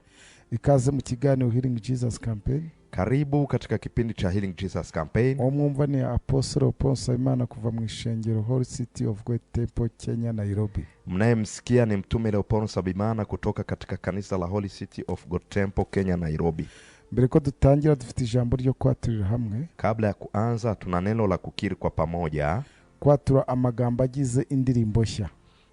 Ni kutangaza maneno anayounda wimbo mpya. Ni wewe ukwiriye kwenda igitabo no kumena ibimenyetso bigifatanije. Ni wewe unayestahili kuchukua kitabu hiki na kuvunja mihuri yake. Kuko watambwe ugacungurira Imana abo miryango yose no mu ndimi zose. Kwa kuwa ulitolewa ukakomboa watu wa Mungu wa kila kabila, kila taifa. No moko yose no mahanga yose ubacunguje amaraso yawe. Na nchi zote na lugha zote ukiwakomboa kwa damu yako. Ukabahindurira Imana yacu kuba abami n'abatambyi kandi bazima mu isi. Ukawafanya kuwa makuhani na wafalme wa Mungu wetu katika ulimwengu. Umunsi wa 4. Leo ni siku ya Alhamisi. Muso kuohoka. Ni siku ya kufunguliwa. Aho dukurikirani hose mahali popote tunapotufuatilia kwa jina la Yesu. Ibyari byakuboshye vilivyokufunga bikubitwe hasi iki gitondo mu izina rya Yesu. Viangushwe chini asubuhi hii kwa jina la Yesu. Turavuga ngo buri imbaraga zose zari zarakuboshye. Twatamka nguvu zote zilizokufunga. Buri mikorere yose ubupfumu n'uburozi. Kazi zote za kichawi na kilogi ikubitwe hasi mu izina rya Yesu. Zipigwe chini kwa jina la Yesu. Bitsindwe mu izina, vishindwe kwa jina la Yesu. Yesaya 43, Isaya 43 murongo wa 18 na 19. 18 na 19. Avuga ngo ibya kera ntimubyibuke kandi byashize mwe kubyitaho. Msiyakumbuke mambo ya kwanza wala msiyatafakari mambo ya zamani. Dore ngiye gukora ikintu gishya. Tazama nitatenda jambo neno jipya. Kigiye kwaduka ntimuzakimenya. Na sasa litakapokuja hamtalijua. Nzaharura inzira mu butayu. Nitafanya njia jangwani. Ntembeshe imigezi mu kidaturwa. Na mito ya maji nyikani. So iyo tuvuga ngo umuntu araboshywe, tunaposema mtu amefungwa, umuntu ashobora kuboshwe n'ibihe arimo. Mtu anaweza akawa amefungwa na majira aliyomo, akabohwa n'ibintu yaciyemo, akafungwa na vitu alivyovipitia, alivyoviishi, akabohwa n'ibintu amazemo igihe, na akafungwa na vitu anavyoviishi kwa muda mrefu. Noneho iyo igihe cyawe kigeze cyo kubohoka, sasa na majira yako anapowadia kufunguliwa, ugomba kuanza gutera. Ni kwamba kuna hatua inatakiwa kwanza uipige. Ugomba kuanza kwibagirwa ibya kera. Ni lazima kwanza uyasahau ya zamani, ukibagirwa ibyo waciyemo, na uyasahau uliyoyapitia. Hari ibintu bya kera byabayeho. Kuna mambo ya zamani yaliyotokea. Hari bya kera waciyemo. Kuna ya zamani uliyoyapitia. Uhora wicira urubanza mu buzima bwawe. Na wewe huwa unatafakari na kujihukumu. Uhora wikondana, ntago ujya wibabarira. Yani wewe unajihukumu kabisa, huwezi kujihurumia. Ntago wibabarira mu buzima bwawe. Huna huruma maishani mwako. Ntabwo ushobora kubohoka kandi utaribabarira. Na huwezi kufunguka bila kujisamehe. Uhora wumva na makosa yawe. Yani wewe unajihukumu kwamba ni kosa lililotokana na wewe. Wabikoze. Ni wewe uliyotenda. Nibyo byabayeho. Ni kweli yametokea. Ariko ibyarangiye byararangiye. Lakini ya zamani yamepita. Birengane. Hayo yavuke. Birengane ibyo bya kera. Yavuke hayo ya mambo ya zamani. Bireke bikubera isomo. Yaache yawe somo. Byagufasha gutsinda ibindi bindi. Litakalo kusaidia kuwa mshindi katika majira yajayo. Komeza ubyibuka no kwica urubanza ntacyo. Lakini kuendelea kuyakumbuka na kujihukumu haikusaidii. Ntacyo byakumarira mu buzima. Haiwezi kuleta faida yoyote kwa maisha yako. Kuguma wibuka ibyo abantu bagukoreye. Unakumbuka watu waliokutendea. Ibyo bakugiriye nibyo ni bibi. Ni kweli yenye wamekutendea ni mabaya. Ariko kubohwa nibyo nakahise ntacyo. Lakini sasa wewe kufungwa na mambo ya kale, ugomba kureba destiny. Ni lazima utizame mbele destiny. Reka mwibutse mwene data. Wacha nikukumbushe mwana wa Mungu. Ntabwo tugenda dusubira inyuma. Hatuendi tukirudi nyuma. Iyo tugenda tujimbere. Tunapokwenda tunaenda mbele. Kuki ukomeza kureba inyuma? Kwa nini unaendelea kugeukia nyuma? Tujya mbele. Wakati tunaenda mbele. Iyo tugenda tujya mbele. Tunapotembea tunakwenda mbele. Kandi ni imyaka yiyongera, ntigenda ikurwaho, igenda yiyongera iba myinshi. Na umri unapoongezeka si kwamba unaondolewa, unaenda ukiongezeka. Inyuma urashaka iki? Sasa uko nyuma unatafuta kwa nini? Ibya kera urabishakamo iki? Hayo ya zamani yanakuhusu nini wewe? Urabishakamo iki bya kera? Tafuta nini huko kwenye historia ya zamani? Ibya kera we kubyitaho. Ya zamani usiyajali. Ibyashizeho kubiha agaciro. Yaliyopita usiyapee zamani. Esheke wagize ejo hashize. Yani kule kufeli wewe uliko kupitia. Chimwaro wagize ejo hashize. Aibu ulioipitia. Nibikwafekte uyu munsi. Yani yasiku-affect leo. Uyu munsi wajya ngo birongera bimere nka byandi byejo. Uendelee kusema yatarudi kama yale ya zamani. Ntagihe nafasha amafaranga arahomba. Kipindi kile nilipata hela, nilichukua hela ikafilisika. Narabikoze biranga. Kipindi kile nimefanya nikashindwa. Ninongera byanga. Nitakapofanya tena nitashindwa. Ntugahora ubona ko ibintu bizaba nka kwa kundi byagenze. Yani usiwe unaona ile picha ya zamani ya kufeli. Ku murongo wa 19 aravango. Kwa mstari wa 19 panasema, dore ngiye gukora ikintu gishya. Tazama nitatenda neno jipya. Haleluya. Haleluya. Iby'Imana igiye gukora ni bishya, bitandukanye na bya bindi byejo hashize. Mwenyezi Mungu anayoenda kuyatenda ni mapya, ni tofauti na yale ya zamani. Ibigiye kubaho ni bishyashya. Yanayoenda kutokea ni mapya. Ubu none ibintu biri gukora biraza ari bishyashya bitandukanye n'ibya ejo. Na kwa sasa unayoenda kuyafanya ni mapya, ni tofauti na yale ya zamani. Uko kigiye kwaduka na kinavyoenda kulipuka muzakimenya. Hutojua. Mu Giswahili bavuze neza ngo ni kuripuka. Yeah. Kibeho mu izina. Kuna kinachokwenda kutokea kwa jina la Yesu. Ndavuga ngo kiraduka mu izina rya. Ninatamka kinaripuka kwa jina la Yesu. Kiraduka. Kinaribuka. Nawe uzabimenya byabaye. Na wewe utalijua likishatokea. Uzabimenya byabaye. Utalijua likishatokea. Uyu munsi wa none. Leo hii wabimenya uko biri. Huwezi kujua namna ilivyo. Ariko Imana ikoze. Lakini Mungu alichokifanya uzakimenya cyamaze kuba. Utakijua kikishatokea. Uzakimenya cyamaze kuba. Utakijua kikishatokea. Ngo muzakimenya. Mtakijua. Nzaharura inzira mu butayu. Nitatengeneza njia jangwani. Ntembeshe imigezi mu kidaturwa. Na nitiririshe mito nyikani. Nzaharura inzira mu butayu. Nitafanya njia jangwani. Mu butayu na ahantu abantu batajya. Jangwani ni mahali watu hawezi kwenda. Na ahantu hataba amazi. Ni kwanza hakuna maji. Hataba ibyo kurya. Hakuna chakula. Hari izuba ryinshi. Kuna jua kali. Hari umuyaga. Kuna upepo. Na ahantu umuntu atakifuza kuba. Ni mahali huwezi kutamani kupaishi. Kivuga mu butayu. Kwa nini Mungu anasema jangwani? Hari igihe umuntu aba ari mu buzima bw'ubutayu. Unajua kuna mtu anaishi katika maisha ya jangwani. Ariko buzima warurimo. Lakini maisha hayo uliokuwa unayapitia. Imana yaciye inzira. Mungu amepeana njia. Imana iciye inzira. Amepeana njia. Muri ubwo buzima ubona ko butashoboka. Katika maisha hayo ulikuwa unaona yawezekana. Muri ibyo bintu ubona ko bitashoboka. Katika majaribu hayo ulikuwa unaona huwezi kuvuka. Inzira iraciwe mu izina. Njia imepewana. Habayeho inzira. Kumekuwa na njia. Mu izina rya jina la Yesu. Nzatembesha imigezi. Na nitatiririsha mito. Nzatembesha imigezi. Nitatiririsha mito. Mu kidaturwa. Nyikani. Mu kidaturwa. Nyikani. Hantu abantu batageraga. Ni mahali pale watu hawawezi kufika. Hantu abantu batabaga. Ni mahali watu hawawezi kuishi. Kubera ko ntacyo bajya gushakayo. Kwa kule hakuna wanachokitafuta. Kubera ko imigezi y'amazi mahate kwatembera. Sasa kwa kuwa mito ya maji tayari imeshatiririka. Kwa kuwa baraka zimeshaingia. None abantu bazaza kuhatura. Na watu watakuja kuishi hapa. Dore ukuntu bimeze. Tizama palivyo. Ni nk'ahantu mu cyaro hatara amatara. Ni kwamba ni kama kijijini mahali hakuna stima. Nta mazi. Hakuna maji. Nta barabara. Hakuna barabara. Reba ibyo bintu bihageze. Tizama sasa miundombinu yote inapofika. Gutura haha. Ni watu wote wanakuja kuishi mahali bakahegera. Muda huo wanapakaribia. Hatuza agaciro. Kumepata thamani. So, Imana itembesheje amazi hatara amazi. Na Mungu anapotiririsha mito ya maji mahali kulikuwa na ukame. Mahali hapo kunakuwa na thamani. Inamaanisha nini? Hari ibintu warubuze byatuma gutagira agaciro. Kuna vitu wewe vimepungua kwako na inakuwa na sababu ya wewe usiwe na thamani. Ntabwo societe itwubaha kuba ko turi abantu. Jamani, jamii haituheshimu kwa kuwa ni wanadamu sisi. Ntabwo societe itwubaha kwa turi abantu. Jamii haiwezi kutukubali kwa kuwa sisi ni wanadamu. Yubaha responsibility tufite. Society inaheshimu majukumu ulionayo. Yubaha responsibility tufite. Society inaheshimu majukumu ulionayo. So hari inshingano tugira. Kuna majukumu tunayo zikaduhesha icyubahiro. Na majukumu hayo yanatuheshimisha. Zikaduhesha icyubahiro. Majukumu hayo yanatutambulisha. Udafite inshingano muri isi. Mtu yeyote ana majukumu katika dunia hii. Hawezi kupata heshima.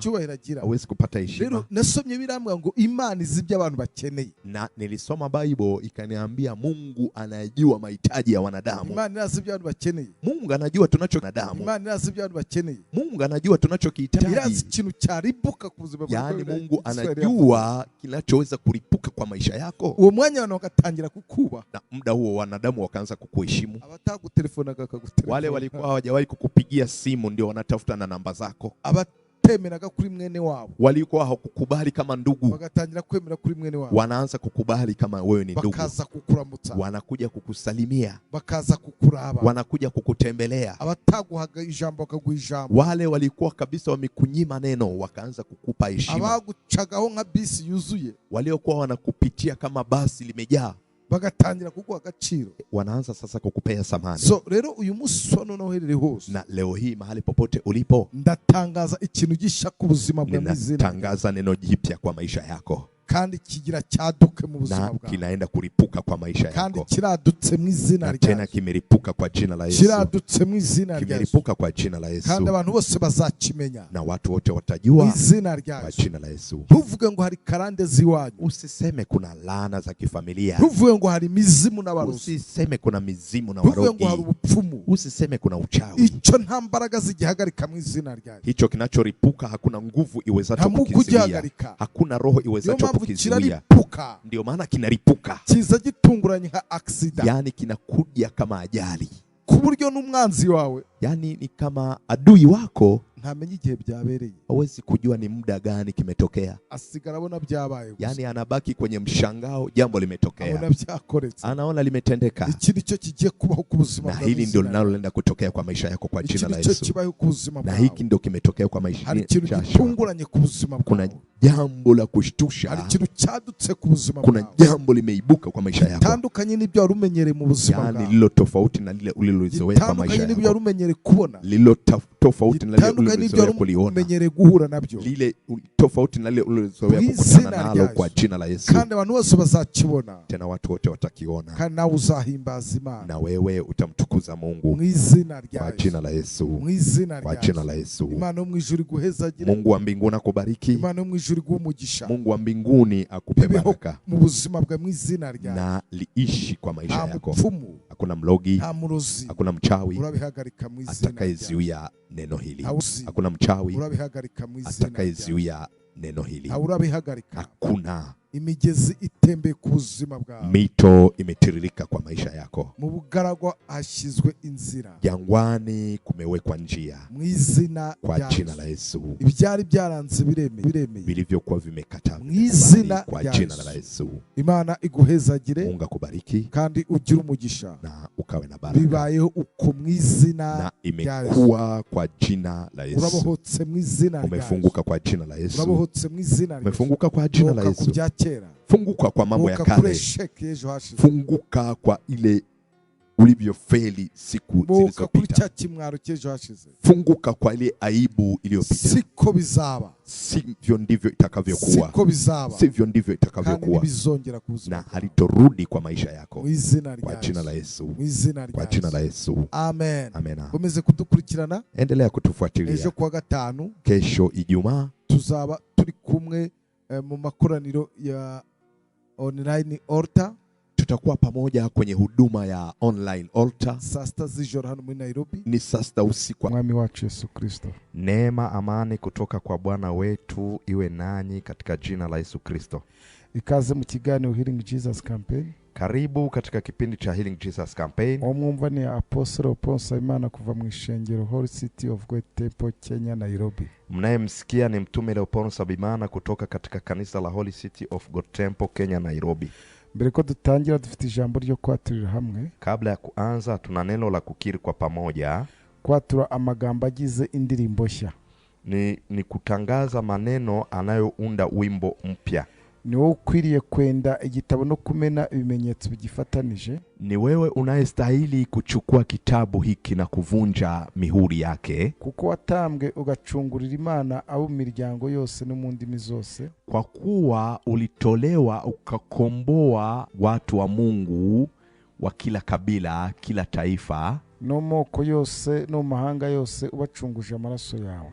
Na nchi zote na lugha zote ukiwakomboa kwa damu yako. Ukabahindurira Imana yacu kuba abami n'abatambyi kandi bazima mu isi. Ukawafanya kuwa makuhani na wafalme wa Mungu wetu katika ulimwengu. Umunsi wa kane. Leo ni siku ya Alhamisi. Umunsi wo kubohoka. Ni siku ya kufunguliwa. Aho dukurikirana hose, mahali popote tunapotufuatilia, kwa jina la Yesu. Ibyari byakuboshye, vilivyokufunga, bikubitwe hasi igitondo mu izina rya Yesu. Viangushwe chini asubuhi kwa jina la Yesu. Tuvuga ngo buri imbaraga zose zari zarakuboshye. Tutamka nguvu zote zilizokufunga. Buri mikorere yose ubupfumu n'uburozi, kazi zote za kichawi na kilogi, ikubitwe hasi mu izina rya Yesu. Zipigwe chini kwa jina la Yesu. Bitsindwe mu izina, vishindwe kwa jina la Yesu. Yesaya 43, Isaya 43 murongo wa 18 na 19. 18 na 19. Avuga ngo ibyakera ntimubyibuke kandi byashize mwe kubyitaho. Msiyakumbuke mambo ya kwanza wala msiyatafakari mambo ya zamani. Dore ngiye gukora ikintu gishya. Tazama nitatenda jambo neno jipya. Kigiye kwaduka ntimuzakimenya. Na sasa litakapokuja hamtalijua. Nzaharura inzira mu butayu, nitafanya njia jangwani, ntembeshe imigezi mu kidaturwa, na mito ya maji nyikani. So iyo tuvuga ngo umuntu araboshywe, tunaposema mtu amefungwa, umuntu ashobora kuba aboshwe n'ibihe arimo. Mtu anaweza akawa amefungwa na majira aliyomo, akabohwa n'ibintu yaciyemo, akafungwa na vitu alivyovipitia, alivyoviishi, n'ibintu amazemo igihe, na akafungwa na vitu anavyoviishi kwa muda mrefu. Noneho iyo igihe cyawe kigeze cyo kubohoka, sasa na majira yako anapowadia kufunguliwa, ugomba kuanza gutera. Ni kwamba kuna hatua inatakiwa kwanza uipige. Ugomba kuanza kwibagirwa ibya kera. Ni lazima kwanza uyasahau ya zamani, ukibagirwa ibyo waciyemo, na uyasahau uliyoyapitia. Hari ibintu bya kera byabayeho, kuna mambo ya zamani yaliyotokea, hari bya kera waciyemo, kuna ya zamani uliyoyapitia. Uhora wicira urubanza mu buzima bwawe, na wewe huwa unatafakari na kujihukumu. Uhora wikondana, ntabwo ujya wibabarira. Yani wewe unajihukumu kabisa, huwezi kujihurumia. Ntabwo wibabarira mu buzima bwawe, huna huruma maishani mwako. Ntabwo ushobora kubohoka kandi utaribabarira, na huwezi kufunguka bila kujisamehe. Uhora wumva na makosa yawe, yani wewe unajihukumu kwamba ni kosa lililotokana na wewe, ni wewe uliyotenda. Nibyo byabayeho, ni kweli yametokea, ariko ibyarangiye byararangiye, lakini ya zamani yamepita. Birengane, hayo yavuke. Birengane ibyo bya kera, yavuke hayo ya mambo ya zamani. Bireke bikubera isomo, yaache yawe somo byagufasha gutsinda ibindi litakalo kusaidia kuwa mshindi katika majira yajayo. Komeza ubyibuka no kwica urubanza ntacyo, lakini kuendelea kuyakumbuka na kujihukumu haikusaidii. Ntacyo byakumarira mu buzima, haiwezi kuleta faida yoyote kwa maisha yako. Kuguma wibuka ibyo abantu bagukoreye, unakumbuka watu waliokutendea, ibyo bakugiriye nibyo ni bibi. Ni kweli yenye wamekutendea ni mabaya, ariko kubohwa nibyo nakahise ntacyo. Lakini sasa wewe kufungwa na mambo ya kale, ugomba kureba destiny. Ni lazima utizame mbele destiny. Reka ngwibutse mwene data, wacha nikukumbushe mwana wa Mungu. Ntabwo tugenda dusubira inyuma, hatuendi tukirudi nyuma. Iyo tugenda tujimbere, tunapokwenda tunaenda mbele. Kuki ukomeza kureba inyuma? Kwa nini unaendelea kugeukia nyuma tujya mbele wakati tunaenda mbele? Iyo tugenda tujya imbere, tunapotembea tunakwenda mbele. Kandi ni imyaka yongera, ntigenda ikurwaho, igenda yiyongera iba myinshi. Na umri unapoongezeka, si kwamba unaondolewa, unaenda ukiongezeka. Inyuma urashaka iki? Sasa uko nyuma unatafuta kwa nini? Ibya kera urabishakamo iki? Hayo ya zamani yanakuhusu nini wewe? Urabishakamo iki bya kera? Unatafuta nini huko kwenye historia ya zamani? Ibya kera we kubyitaho. Ya zamani usiyajali. Ibyashizeho kubiha agaciro. Yaliyopita usiyapee zamani. Esheke wagize ejo hashize, yani kule kufeli wewe uliko kupitia, kimwaro wagize ejo hashize, aibu ulioipitia, nibikwafekte uyu munsi, yani yasiku-affect leo. Uyu munsi wajya uvuga ngo birongera bimere nka bya indi by'ejo, uendelee kusema yatarudi kama yale ya zamani. Ntagihe nafashe amafaranga arahomba. Kipindi kile nilipata hela, nilichukua hela ikafilisika. Narabikoze biranga. Kipindi kile nimefanya nikashindwa. Ninongera birongera byanga. Nitakapofanya tena nitashindwa. Ntugahora ubona ko ibintu bizaba nka kwa kundi byagenze. Yani usiwe unaona ile picha ya zamani ya kufeli. Ku murongo wa 19 aravango. Kwa mstari wa 19 panasema, dore ngiye gukora ikintu gishya. Tazama nitatenda neno jipya. Haleluya. Haleluya. Iby'Imana igiye gukora ni bishya, bitandukanye na bya bindi by'ejo hashize. Mwenyezi Mungu anayoenda kuyatenda ni mapya, ni tofauti na yale ya zamani. Ibigiye kubaho ni bishyashya. Yanayoenda kutokea ni mapya. Ubu none ibintu biri gukora biraza ari bishyashya, bitandukanye n'ibya ejo. Na kwa sasa unayoenda kuyafanya ni mapya, ni tofauti na yale ya zamani. Uko kigiye kwaduka na kinavyoenda kuripuka, muzakimenya. Utojua. Mugiswahili bavuze neza ngo ni kuripuka. Kibeho mu izina. Kuna kinachokwenda kutokea kwa jina la Yesu. Ndavuga ngo kiraduka mu izina rya. Ninatamka kinaripuka kwa jina la Yesu. Kiraduka. Kinaribuka. Nawe uzabimenya byabaye. Na wewe utalijua likishatokea. Uzamenya byabaye. Utalijua likishatokea. Uyu munsi wa none, leo hii wabimenya uko biri. Huwezi kujua namna ilivyo. Ariko Imana ikoze, lakini Mungu alichokifanya uzakimenya cyamaze kuba. Utakijua kikishatokea. Uzakimenya cyamaze kuba. Utakijua kikishatokea. Ngo muzakimenya. Mtakijua. Nzaharura inzira mu butayu. Nitatengeneza njia jangwani. Ntembeshe imigezi mu kidaturwa. Na nitirishe mito nyikani. Nzaharura inzira mu butayu. Nitafanya njia jangwani. Mu butayu na ahantu abantu batajya. Jangwani ni mahali watu hawezi kwenda. Na ahantu hataba amazi. Ni kwanza hakuna maji, hataba ibyo kurya, hakuna chakula, hari izuba ryinshi, kuna jua kali, hari umuyaga, kuna upepo, ahantu umuntu atakifuza kuba, ni mahali huwezi kutamani kupaishi. kivuga mu butayu. Kwa nini Mungu anasema jangwani? Hari igihe umuntu aba ari mu buzima bw'ubutayu. Unajua kuna mtu anaishi katika maisha ya jangwani, ariko buzima warurimo, lakini maisha hayo uliokuwa unayapitia, Imana yaciye inzira. Mungu amepeana njia, Imana iciye inzira, amepeana njia. Muri ubwo buzima ubona ko butashoboka, katika maisha hayo ulikuwa unaona muri ibyo bintu hayawezekani, ubona ko bitashoboka, katika majaribu hayo ulikuwa unaona huwezi inzira kuvuka, iraciwe mu izina, njia imepewana, habayeho inzira, kumekuwa na njia mu izina kwa rya jina la Yesu. nzatembesha imigezi, Na nitatiririsha mito, nzatembesha imigezi, nitatiririsha mito mu kidaturwa, nyikani, mu kidaturwa, nyikani. ha hantu abantu batageraga, Ni mahali pale watu hawawezi kufika, ha hantu abantu batabaga, ni mahali watu hawawezi kuishi, kubera ko ntacyo bajya gushakayo, kwa kule hakuna kubera wanachokitafuta. ko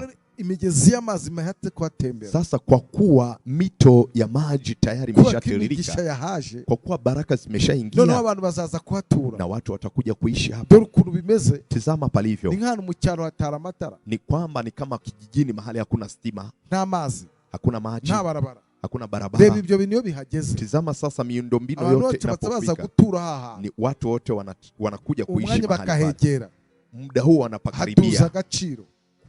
kumepata So thamani. Imana itembesheje amazi ahatari amazi, Na Mungu anapotiririsha mito ya maji mahali kulikuwa na ukame, hagira agaciro, mahali hapo kunakuwa na icyo thamani. ivuga ni ikirere. Inamaanisha nini? Hari ibintu wari ubuze byatuma gutagira agaciro. Kuna vitu wewe vimepungua kwako na inakuwa na sababu ya wewe usiwe na Ntabwo thamani. sosiyete itwubaha kubera ko turi abantu. Jamani, jamii haituheshimu kwa kuwa ni wanadamu sisi. Ntabwo sosiyete itwubaha kuba turi abantu. Jamii haiwezi kutukubali kwa kuwa sisi ni wanadamu. Yubaha responsibility ufite.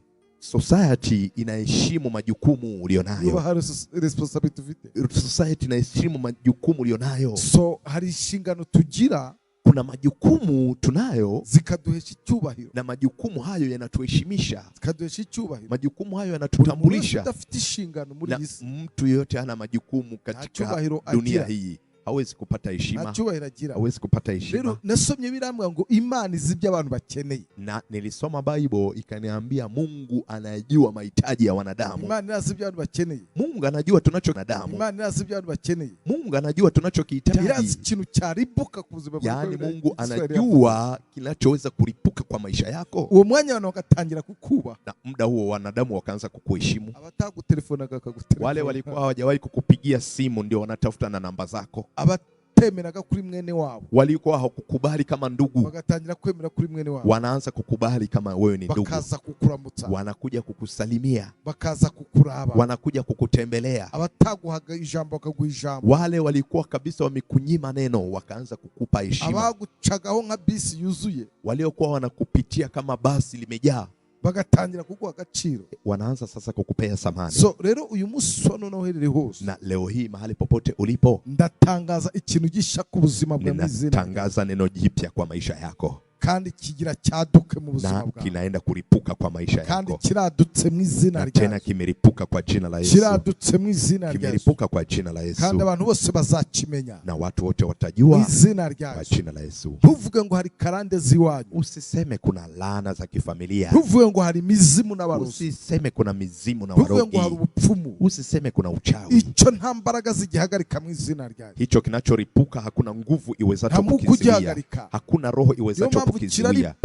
Ndio maana kinaripuka, kiza gitunguranye nka accident, yani kinakuja kama ajali, ku buryo n'umwanzi wawe, yani ni kama adui wako, ntamenye igihe byabereye, hawezi kujua ni muda gani kimetokea, asigara abona byabaye, yani anabaki kwenye mshangao, jambo limetokea, abona byakoretse, anaona limetendeka. Ikindi cyo kigiye kubaho ku buzima bwawe, na hili ndio linaloenda kutokea kwa maisha yako kwa jina la Yesu, na hiki ndio kimetokea kwa maisha yako. Hari ikintu gitunguranye ku buzima bwawe, kuna jambo la kushtusha, hari ikintu cyadutse ku buzima bwawe, kuna jambo limeibuka kwa maisha yako, tandukanye n'ibyo wari umenyereye mu buzima bwawe, yani lilo tofauti na lile ulilozoea kwa maisha yako, tandukanye n'ibyo wari umenyereye kubona, lilo tofauti na lile ulilozoea kuliona, umenyereye guhura nabyo, lile tofauti na lile ulilozoea kukutana nalo kwa jina la Yesu, kandi abantu bose bazakibona, tena watu wote watakiona, kandi nawe uzahimbaza Imana, na wewe utamtukuza Mungu mu izina rya Yesu, kwa jina la Yesu, mu izina rya Yesu, Imana mu ijuru guhezagire, Mungu wa mbinguni akubariki, Imana mu ijuru hejuru y'umugisha. Mungu wa mbinguni akupe baraka mu buzima bwa mwizina rya na liishi kwa maisha yako.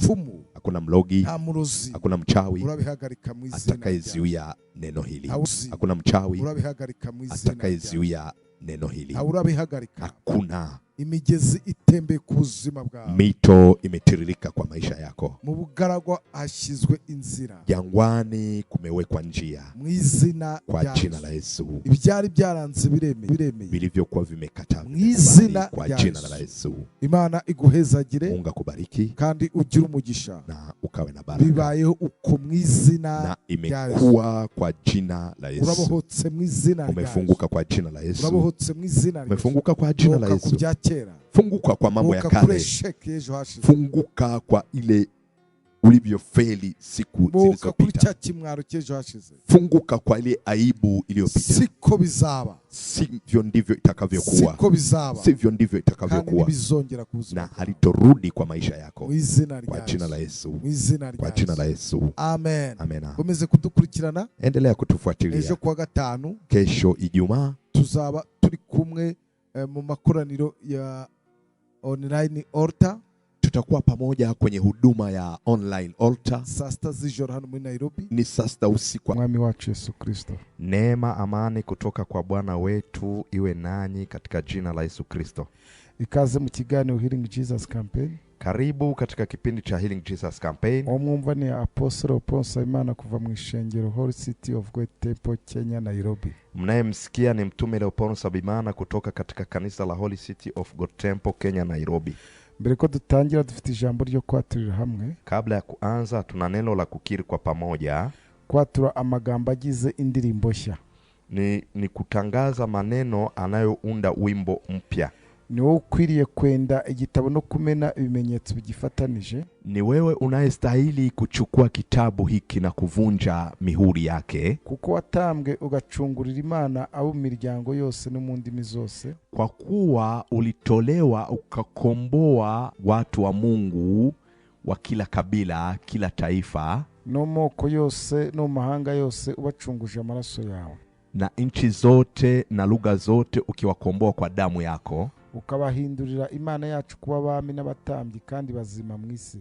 Ukawafanya kuwa makuhani na wafalme wa Mungu wetu katika ulimwengu. Leo ni siku ya Alhamisi. Ni siku ya kufunguliwa.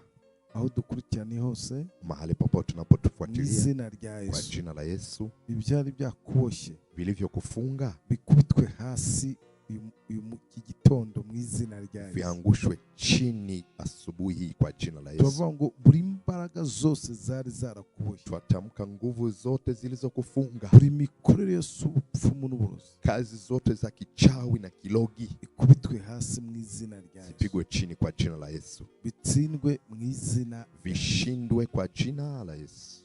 Yesaya 43. Isaya 43 murongo wa 18 na 19. 18 na 19. Avuga ngo ibyakera ntimubyibuke kandi byashize mwe kubyitaho.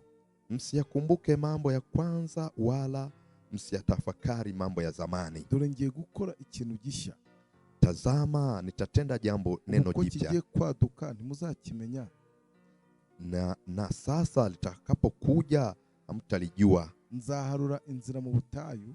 Nitafanya njia jangwani, ntembeshe imigezi mu kidaturwa, na mito ya maji nyikani. So iyo tuvuga ngo umuntu araboshywe, tunaposema mtu amefungwa, umuntu ashobora kuboshwe nibihe arimo. Mtu anaweza akawa amefungwa na majira aliyomo, akabohwa n'ibintu yaciyemo, akafungwa na vitu alivyovipitia, alivyoviishi, n'ibintu amazemo igihe, na akafungwa na vitu anavyoviishi kwa muda mrefu. Noneho iyo igihe cyawe kigeze cyo kubohoka, sasa na majira yako anapowadia kufunguliwa, ugomba kuanza gutera. Ni kwamba kuna hatua inatakiwa kwanza uipige. Ugomba kuanza kwibagirwa ibya kera. Ni lazima kwanza uyasahau ya zamani, ukibagirwa ibyo waciyemo, na uyasahau uliyoyapitia. Hari ibintu bya kera byabayeho. Kuna mambo ya zamani yaliyotokea. Hari bya kera waciyemo. Kuna ya zamani uliyoyapitia. Uhora wicira urubanza mu buzima bwawe. Na wewe huwa unatafakari na kujihukumu. Uhora wikondana, ntabwo ujya wibabarira. Yani wewe unajihukumu kabisa, huwezi kujihurumia. Ntabwo wibabarira mu buzima bwawe. Huna huruma maishani mwako. Ntabwo ushobora kubohoka kandi utaribabarira. Na huwezi kufunguka bila kujisamehe. Uhora wumva na makosa yawe. Yani wewe unajihukumu kwamba ni kosa lililotokana na wewe. Ni wewe uliyotenda. Nibyo byabayeho. Ni kweli yametokea. Ariko ibyarangiye byararangiye. Lakini ya zamani yamepita. Birengane. Hayo yavuke. Birengane ibyo bya kera. Yavuke hayo ya mambo ya zamani. Bireke bikubera isomo. Yaache yawe somo. Byagufasha gutsinda ibindi bindi. Litakalo kusaidia kuwa mshindi katika majira yajayo. Komeza ubyibuka no kwica urubanza ntacyo. Lakini kuendelea kuyakumbuka na kujihukumu haikusaidii. Ntacyo byakumara mu buzima. Haiwezi kuleta faida yoyote kwa maisha yako. Kuguma wibuka ibyo abantu bagukoreye. Unakumbuka watu waliokutendea. Ibyo bakugiriye nibyo ni bibi. Ni kweli yenye wamekutendea ni mabaya. Ariko kubohwa nibyo nakahise ntacyo. Lakini sasa wewe kufungwa na mambo ya kale, ugomba kureba destiny. Ni lazima utizame mbele destiny. Reka mwibutse mwene data. Wacha nikukumbushe mwana wa Mungu. Ntabwo tugenda dusubira inyuma. Hatuendi tukirudi nyuma. Iyo tugenda tujibere. Tunapokwenda tunaenda mbele. Kuki ukomeza kureba inyuma? Kwa nini unaendelea kugeukia nyuma? Tujya mbele. Wakati tunaenda mbele. Iyo tugenda tujya imbere. Tunapotembea tunakwenda mbele. Kandi ni imyaka yongera ntigenda ikurwaho, igenda yiyongera iba myinshi. Na umri unapoongezeka si kwamba unaondolewa, unaenda ukiongezeka. Inyuma urashaka iki? Sasa uko nyuma unatafuta kwa nini? Ibya kera urabishakamo iki? Hayo ya zamani yanakuhusu nini wewe? Urabishakamo iki bya kera? Unatafuta nini huko kwenye historia ya zamani? Ibya kera we kubyitaho. Ya zamani usiyajali. Ibyashizeho kubiha agaciro. Yaliyopita usiyapee zamani. Esheke wagize ejo hashize. Yani kule kufeli wewe uliko kupitia. Kimwaro wagize ejo hashize. Aibu ulioipitia. Nibikwafekte uyu munsi. Yani yasiku-affect leo. Uyu munsi wajya ngo birongera bimere nka bya indi by'ejo. Uendelee kusema yatarudi kama yale ya zamani. Nitagihe nafashe amafaranga arahomba. Kipindi kile nilipata hela, nilichukua hela ikafilisika. Narabikoze biranga. Kipindi kile nimefanya nikashindwa. Ninongera birongera byanga. Nitakapofanya tena nitashindwa. Ntugahora ubona ko ibintu bizaba nka kwa kundi byagenze. Yani usiwe unaona ile picha ya zamani ya kufeli. Ku murongo wa 19 aravuga ngo, kwa mstari wa 19 panasema, dore ngiye gukora ikintu gishya. Tazama nitatenda neno jipya. Haleluya. Haleluya. Iby'Imana igiye gukora ni bishya bitandukanye na bya bindi byejo hashize. Mwenyezi Mungu anayoenda kuyatenda ni mapya, ni tofauti na yale ya zamani. Ibigiye kubaho ni bishyashya. Yanayoenda kutokea ni mapya. Ubu none ibintu biri gukora biraza ari bishyashya bitandukanye n'ibya ejo. Na kwa sasa unayoenda kuyafanya ni mapya, ni tofauti na yale ya zamani. Uko kigiye kwaduka na kinavyoenda kuripuka muzakimenya. Utojua. Mugiswahili bavuze neza ngo ni kuripuka. Kibeho mu izina. Kuna kinachokwenda kutokea kwa jina la Yesu. Ndavuga ngo kiraduka mu izina ryawe. Ninatamka kinaripuka kwa jina la Yesu. Kiraduka. Kinaribuka. Nawe uzabimenya byabaye. Na wewe utalijua likishatokea. Uzamenya byabaye. Utalijua likishatokea. Uyu munsi wa none. Leo hii. Wabimenya uko biri. Huwezi kujua namna ilivyo. Ariko Imana ikoze. Lakini Mungu alichokifanya. Uzakimenya cyamaze kuba. Utakijua kikishatokea. Uzakimenya cyamaze kuba. Utakijua kikishatokea. Ngo muzakimenya. Mtakijua. Nzaharura inzira mu butayu. Nitatengeneza njia jangwani. Ntembeshe imigezi mu kidaturwa. Na nitiririshe mito nyikani. Nzaharura inzira mu butayu. Nitafanya njia jangwani. Mu butayu na ahantu abantu batajya. Jangwani ni mahali watu hawezi kwenda. Na ahantu hataba amazi. Ni kwanza hakuna maji. Hakuna chakula. Hari izuba ryinshi. Kuna jua kali. Hari umuyaga. Kuna upepo. Na ahantu umuntu atakifuza kuba. Ni mahali huwezi kutamani kupaishi. Kivuga mu butayu. Kwa nini Mungu anasema jangwani? Hari igihe umuntu aba ari mu buzima bw'ubutayu. Unajua kuna mtu anaishi katika maisha ya jangwani. Ariko buzima warurimo. Lakini maisha hayo uliokuwa unayapitia. Imana haciye inzira. Mungu amepeana njia. Imana iciye inzira. Amepeana njia. Muri ubwo buzima ubona ko butashoboka. Katika maisha hayo ulikuwa unaona hayawezekani. Muri ibyo bintu ubona ko bitashoboka. Katika majaribu hayo ulikuwa unaona huwezi kuvuka. Iraciwe mu izina. Njia imepewana. Habayeho inzira. Kumekuwa na njia. Mu izina rya Yesu. Jina la Yesu. Nzatembesha imigezi. Na nitatiririsha mito. Nzatembesha imigezi. Nitatiririsha mito. Mu kidaturwa. Nyikani. Mu kidaturwa. Nyikani. hantu abantu batageraga, ni mahali pale watu hawawezi kufika, hantu abantu batabaga, ni mahali watu hawawezi kuishi, kubera ko ntacyo bajya gushakayo, kwa kule hakuna wanachokitafuta. Imigezi y'amazi mahatse kuhatembera. Sasa kwa kuwa mito ya maji tayari imeshatiririka, kwa kuwa baraka zimeshaingia, none abantu bazaza kuhatura na watu watakuja kuishi hapa. Dore ukuntu bimeze, tizama palivyo. Ni nk'ahantu mu cyaro hatara amatara, ni kwamba ni kama kijijini mahali hakuna stima, nta mazi, hakuna maji, nta barabara, hakuna barabara. Reba ibyo bintu bihageze. Tizama sasa miundombinu yote inapofika, ni watu wote wanakuja kuishi mahali pale. Muda huo wanapakaribia, kumepata thamani. Imani tembesheje amazi hatara amazi. Na Mungu anapotiririsha mito ya maji mahali kulikuwa na ukame, mahali hapo kunakuwa na thamani. Inamaanisha nini? Hari ibintu warubuze byatuma gutagira agaciro. Kuna vitu wewe vimepungua kwako na inakuwa na sababu ya wewe usiwe na thamani. Ntabwo societe itwubaha kuba ko turi abantu. Jamani, jamii haituheshimu kwa kuwa ni wanadamu sisi. Ntabwo societe itwubaha kwa turi abantu. Jamii haiwezi kutukubali kwa kuwa sisi ni wanadamu. Yubaha responsibility ufite. Society inaheshimu majukumu ulionayo. Society inaheshimu majukumu ulionayo. So hari inshingano tugira, kuna majukumu tunayo zikaduhesha icyubahiro, na majukumu hayo yanatuheshimisha, zikaduhesha icyubahiro. Majukumu hayo yanatutambulisha.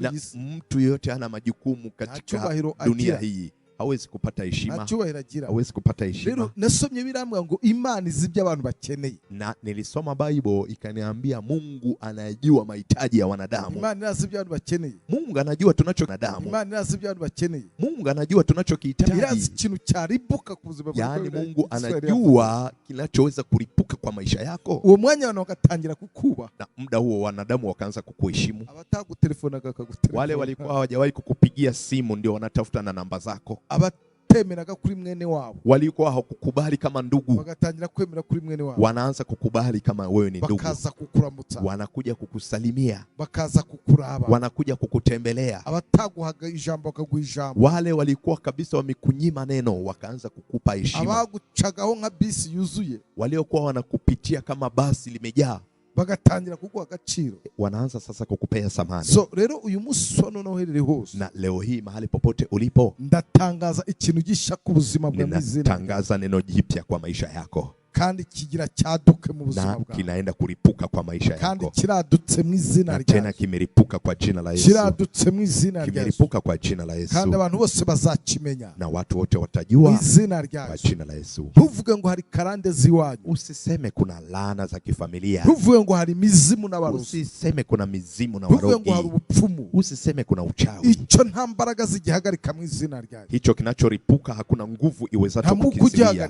hakuna roho iwezacho kukizuia.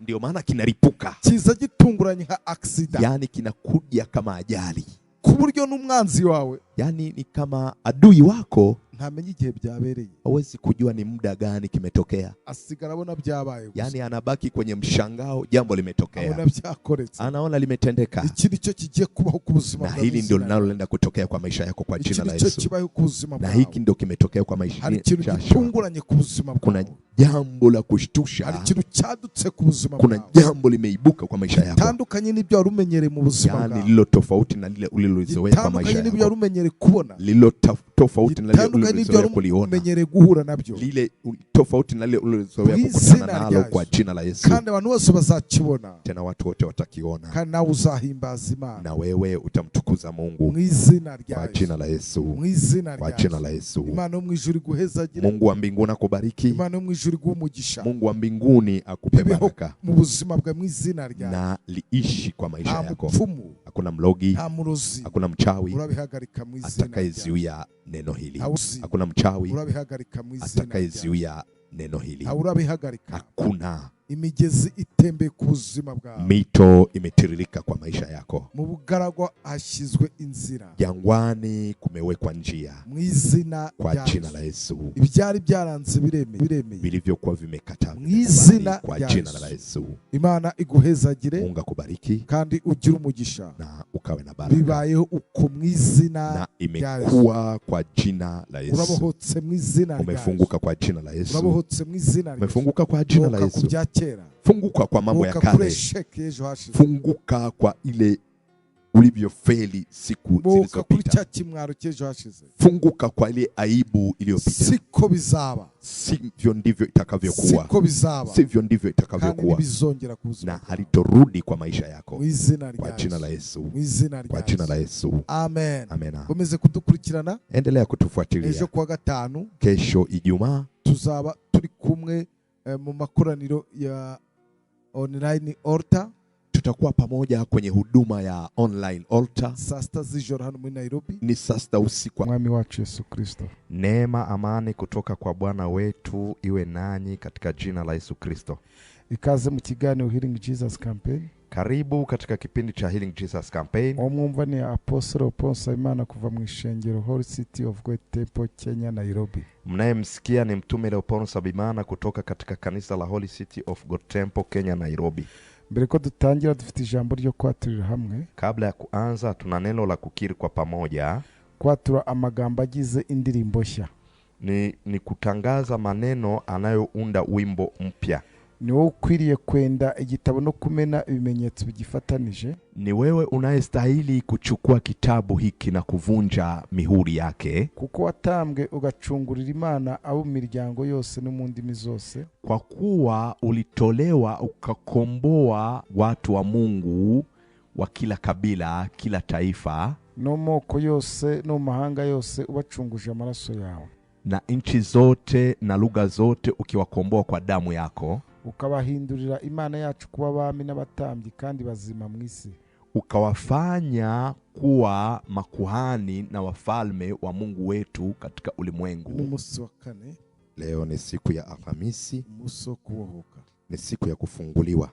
Aho dukurikirani hose, mahali popote tunapotufuatilia, kwa jina la Yesu, ibyari byakuboshye vilivyokufunga bikubitwe hasi iki gitondo mu izina rya Yesu, viangushwe chini asubuhi kwa jina la Yesu. Tuvuga ngo buri imbaraga zose zari zarakuboshye, twatamka nguvu zote zilizokufunga, buri mikorere yose ubupfumu n'uburozi, kazi zote za kichawi na kilogi ikubitwe hasi mu izina rya Yesu, zipigwe chini kwa jina la Yesu, bitsindwe mu izina, vishindwe kwa jina la Yesu.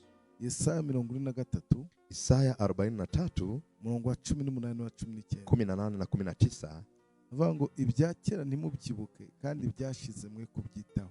Msiyakumbuke mambo ya kwanza wala msiyatafakari mambo ya zamani. Dore ngiye gukora ikintu gishya. Tazama nitatenda jambo neno jipya. Kigiye kwaduka ntimuzakimenya. Na sasa litakapokuja hamtalijua. Nzaharura inzira mu butayu, nitafanya njia jangwani, ntembeshe imigezi mu kidaturwa, na mito ya maji nyikani. So iyo tuvuga ngo umuntu araboshwe, tunaposema mtu amefungwa, umuntu ashobora aboshwe nibihe arimo.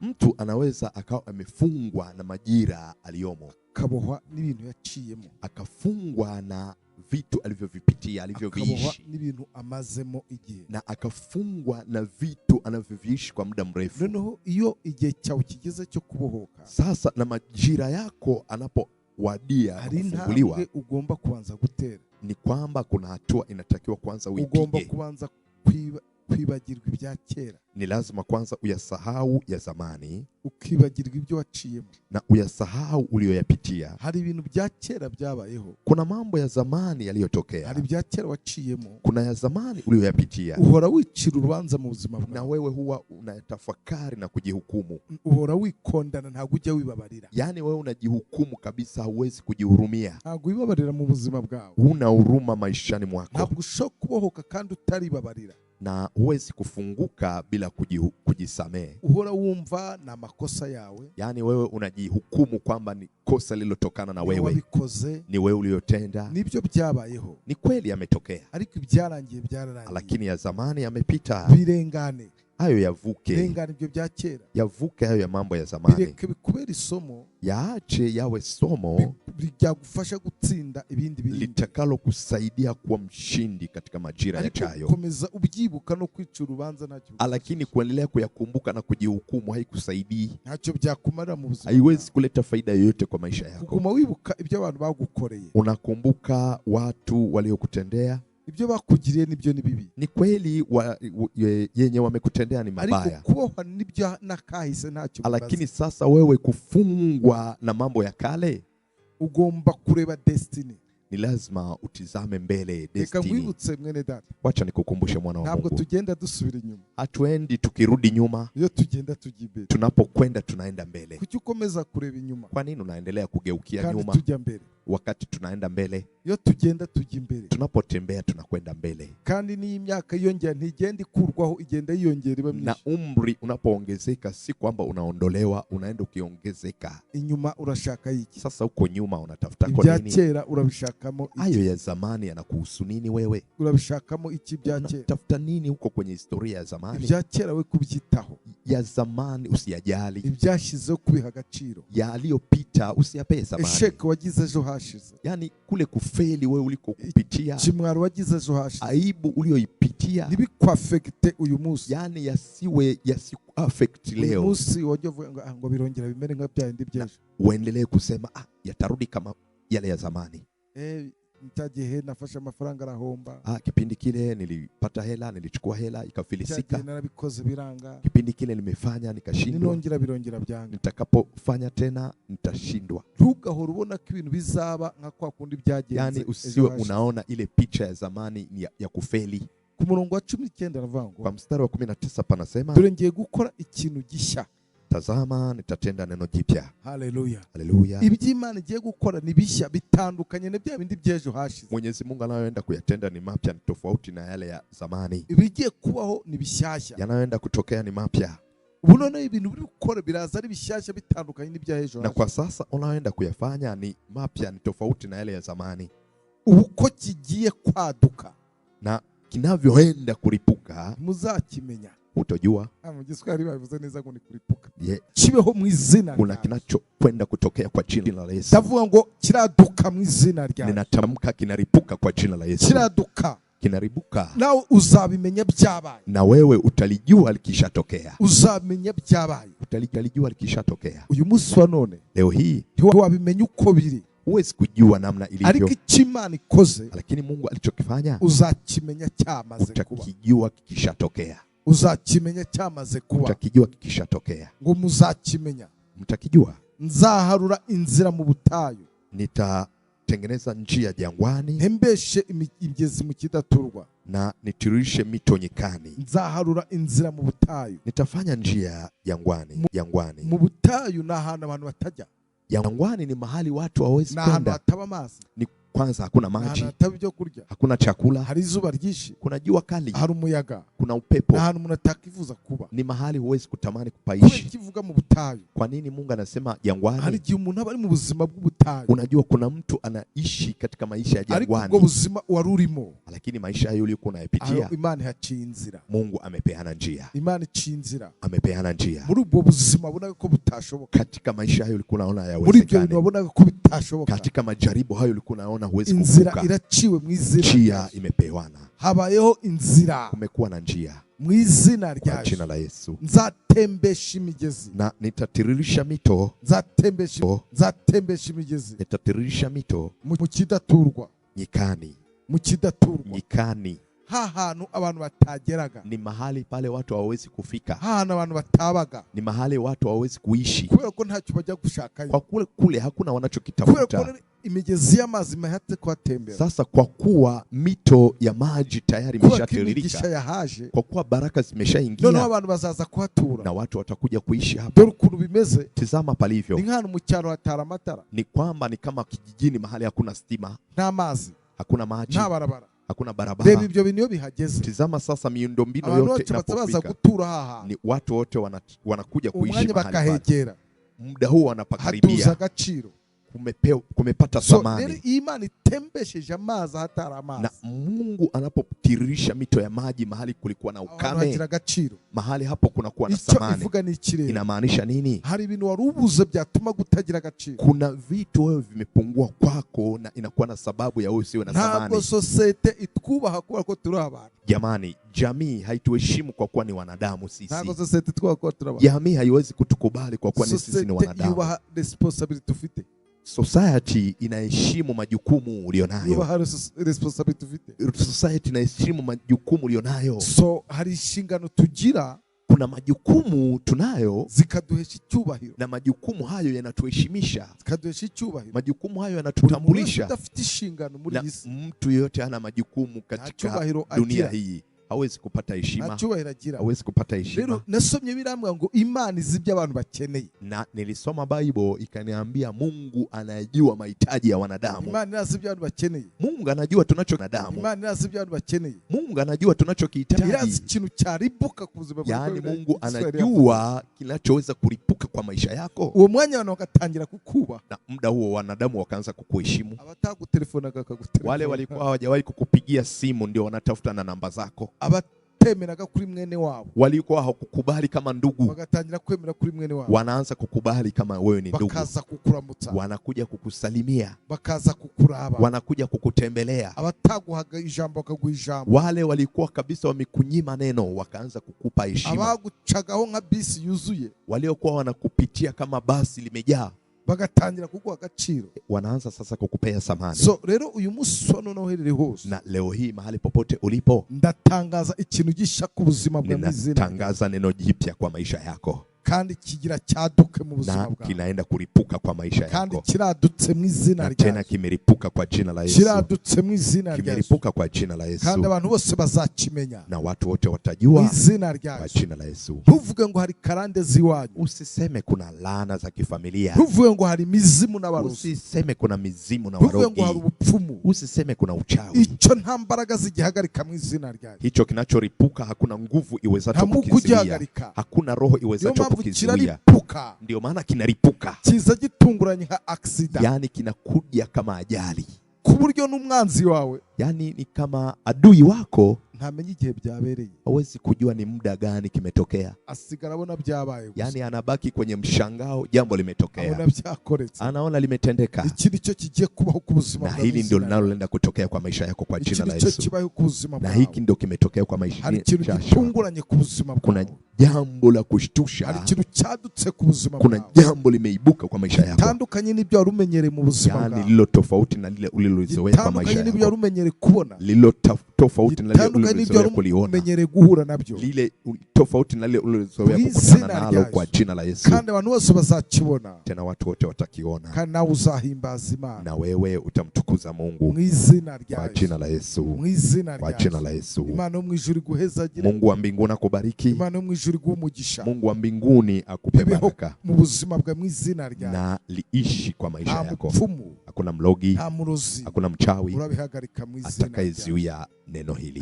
Hakuna mchawi urabihagarika mu izina, atakayezuia neno hili. Urabihagarika. Hakuna imigezi itembe ku buzima bwawe, mito imetiririka kwa maisha yako, mu bugaragwa hashyizwe inzira, jangwani kumewekwa njia, mu izina kwa jina la Yesu. Ibyari byaranze biremeye, vilivyokuwa vimekataa mu izina kwa jina la Yesu. Imana iguhezagire, Mungu akubariki, kandi ugire umugisha, na ukawe na baraka. Bibayeho uko mu izina, na imekuwa kwa jina la Yesu. Urabohotse mu izina, umefunguka kwa jina la Yesu. Urabohotse mu izina, umefunguka kwa jina la Yesu. Mwami wacu Yesu Kristo, neema amani kutoka kwa Bwana wetu iwe nanyi katika jina la Yesu Kristo. Ikaze mu kiganiro Healing Jesus Campaign. Karibu katika kipindi cha Healing Jesus Campaign. Omwumva ni Apostle Paul Nsabimana kuva mu ishengero Holy City of God Temple, Kenya, Nairobi. Mnayemsikia ni mtume Leopold Nsabimana kutoka katika kanisa la Holy City of God Temple, Kenya, Nairobi. Mbere ko dutangira dufite ijambo ryo kwaturira hamwe. Kabla ya kuanza tuna neno la kukiri kwa pamoja. Kwatura amagambo agize indirimbo nshya. Ni kutangaza maneno anayounda wimbo mpya. Ni wewe ukwiriye kwenda igitabo no kumena ibimenyetso bigifatanije. Ni wewe unayestahili kuchukua kitabu hiki na kuvunja mihuri yake, kuko watambwe ugacungurira Imana abo miryango yose no mu ndimi zose. Kwa kuwa ulitolewa ukakomboa watu wa Mungu wa kila kabila, kila taifa, no moko yose no mahanga yose ubacunguje amaraso yawe, na nchi zote na lugha zote ukiwakomboa kwa damu yako, ukabahindurira Imana yacu kuba abami n'abatambyi kandi bazima mu isi, ukawafanya kuwa makuhani na wafalme wa Mungu wetu katika ulimwengu. N'umunsi wa kane Leo ni siku ya Alhamisi. Umunsi wo kubohoka. Ni siku ya kufunguliwa.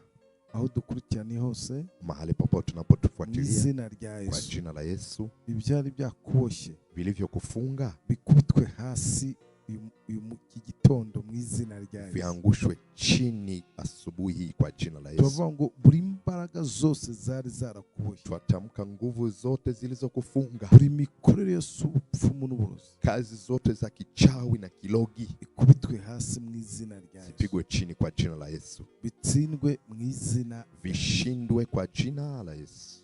Yesaya 43, Isaya 43 murongo wa 18 na 19, 18 na 19, avuga ngo ibyakera ntimubyibuke kandi byashize mwe kubyitaho.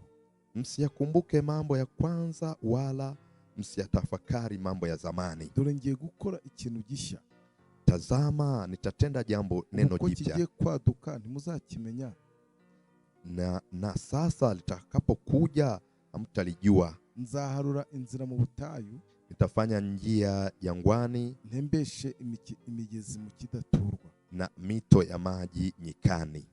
So iyo tuvuga ngo umuntu araboshywe, tunaposema mtu amefungwa, umuntu ashobora kuboshwe n'ibihe arimo.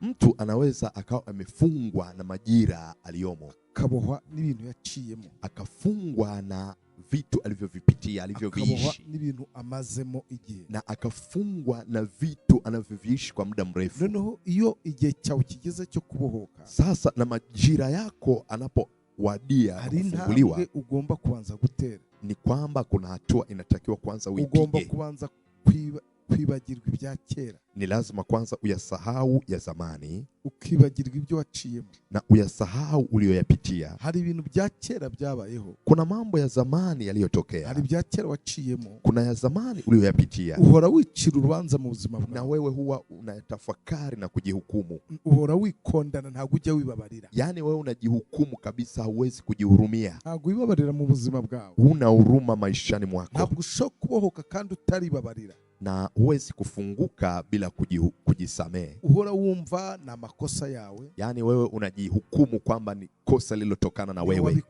ni wewe uliyotenda. Nibyo byabayeho, ni kweli yametokea, ariko ibyarangiye byararangiye, lakini ya zamani yamepita. Birengane, hayo yavuke. Birengane ibyo bya kera, yavuke hayo ya mambo ya zamani. Bireke bikubera isomo, yaache yawe somo byagufasha gutsinda ibindi bintu, litakalo kusaidia kuwa mshindi katika majira yajayo. Komeza ubyibuka no kwica urubanza ntacyo, lakini kuendelea kuyakumbuka na kujihukumu haikusaidii. Ntacyo byakumarira mu buzima, haiwezi kuleta faida yoyote kwa maisha yako. Kuguma wibuka ibyo abantu bagukoreye, unakumbuka watu waliokutendea, ibyo bakugiriye nibyo ni bibi. Ni kweli yenye wamekutendea ni mabaya, ariko kubohwa nibyo nakahise ntacyo. Lakini sasa wewe kufungwa na mambo ya kale, ugomba kureba destiny.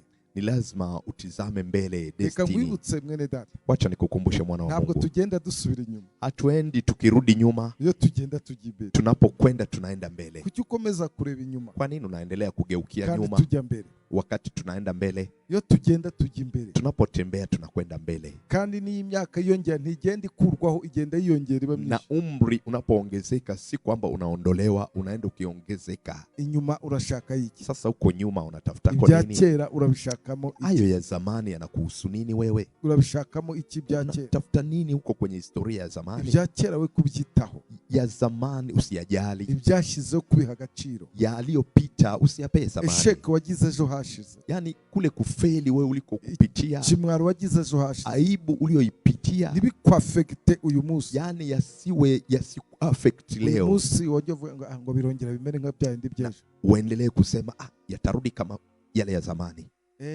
Ntagihe nafashe amafaranga arahomba, kipindi kile nilipata hela, nilichukua hela ikafilisika, narabikoze biranga, kipindi kile nimefanya nikashindwa, ninongera byanga, nitakapofanya tena nitashindwa. Ntugahora ubona ko ibintu bizaba nka kwa kundi byagenze. Yani usiwe unaona ile picha ya zamani ya kufeli. Ku murongo wa 19 aravuga, kwa mstari wa 19 panasema, dore ngiye gukora ikintu gishya, tazama nitatenda neno jipya. Haleluya, haleluya. Iby'Imana igiye gukora ni bishya, bitandukanye na bya bindi by'ejo hashize. Mwenyezi Mungu anayoenda kuyatenda ni mapya, ni tofauti na yale ya zamani. Ibigiye kubaho ni bishyashya, yanayoenda kutokea ni mapya.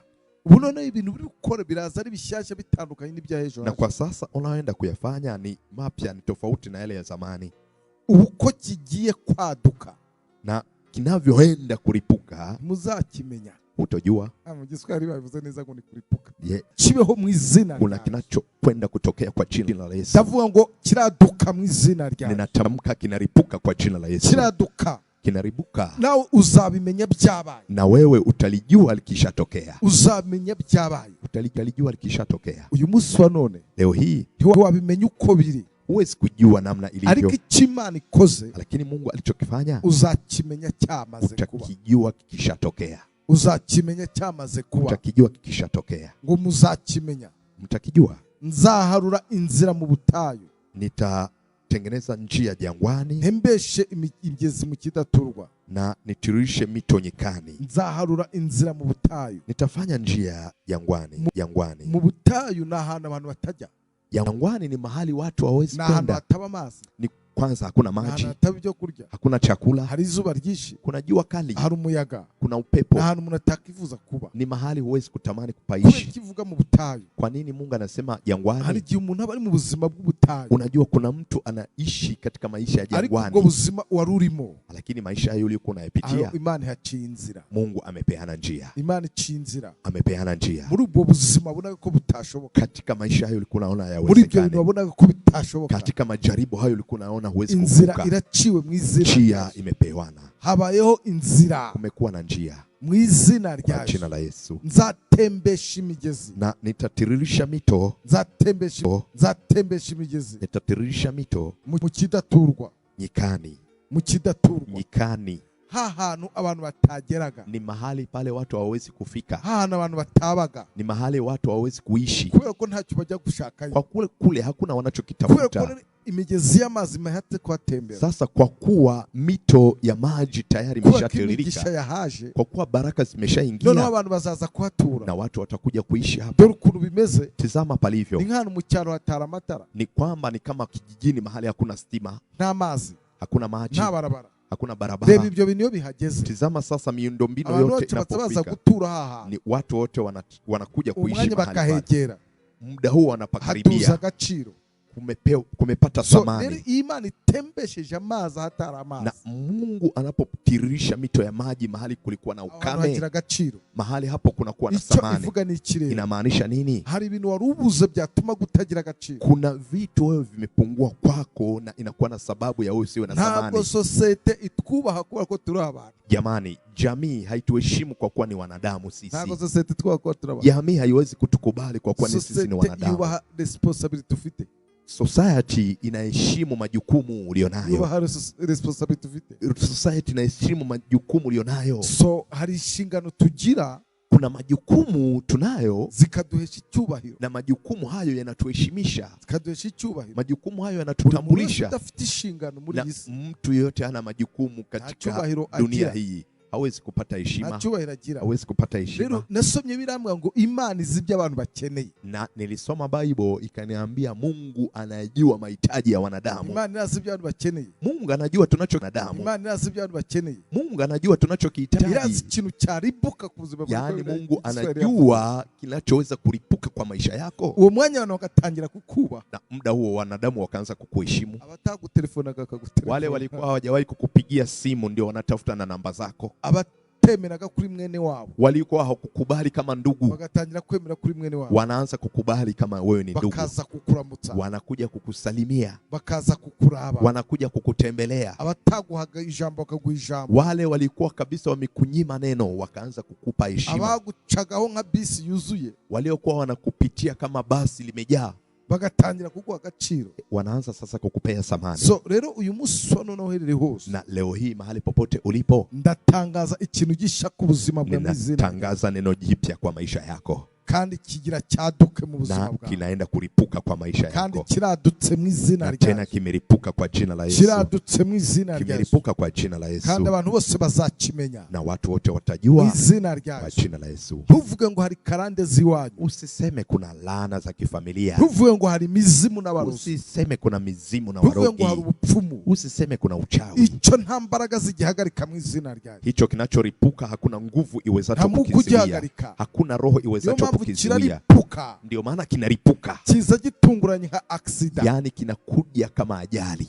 kuburyo n'umwanzi wawe, yani ni kama adui wako ntamenye igihe byabereye, hawezi kujua ni muda gani kimetokea. Asigara abona byabaye, yani anabaki kwenye mshangao, jambo limetokea, abona byakoretse, anaona limetendeka. Iki nicyo kigiye kubaho ku buzima bwawe, na hili ndio linaloenda kutokea kwa maisha yako kwa jina la Yesu.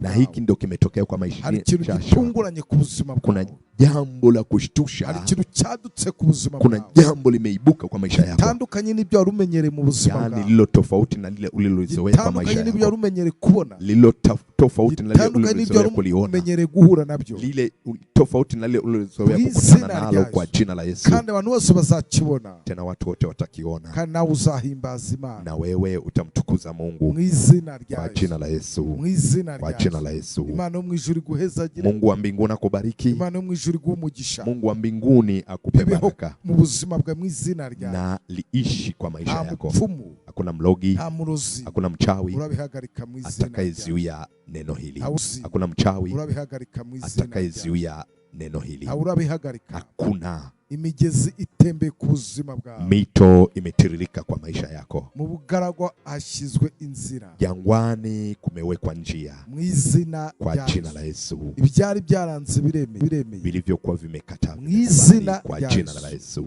Imana iguhezagire. Mungu akubariki. Kandi ugire umugisha. Na ukawe na baraka. Bibayeho uko mu izina na imekuwa kwa jina la Yesu. Urabohotse mu izina. Umefunguka kwa jina la Yesu. Urabohotse mu izina. Umefunguka kwa jina la Yesu. Funguka kwa mambo ya kale. Funguka kwa ile ulivyofeli siku zilizopita. Funguka kwa ile aibu iliyopita. Siko bizaba. Sivyo ndivyo itakavyokuwa. Siko bizaba. Sivyo ndivyo itakavyokuwa. Na halitorudi kwa maisha yako. Kwa jina la Yesu. Kwa jina la Yesu. Amen. Amen. Komeze kudukurikirana. Endelea kutufuatilia. Ejo kwa gatanu. Kesho Ijumaa. Tuzaba turi kumwe mu makoraniro ya online altar. Tutakuwa pamoja kwenye huduma ya online altar. Saa 6 z'ijoro hano muri Nairobi. Ni saa 6 usiku.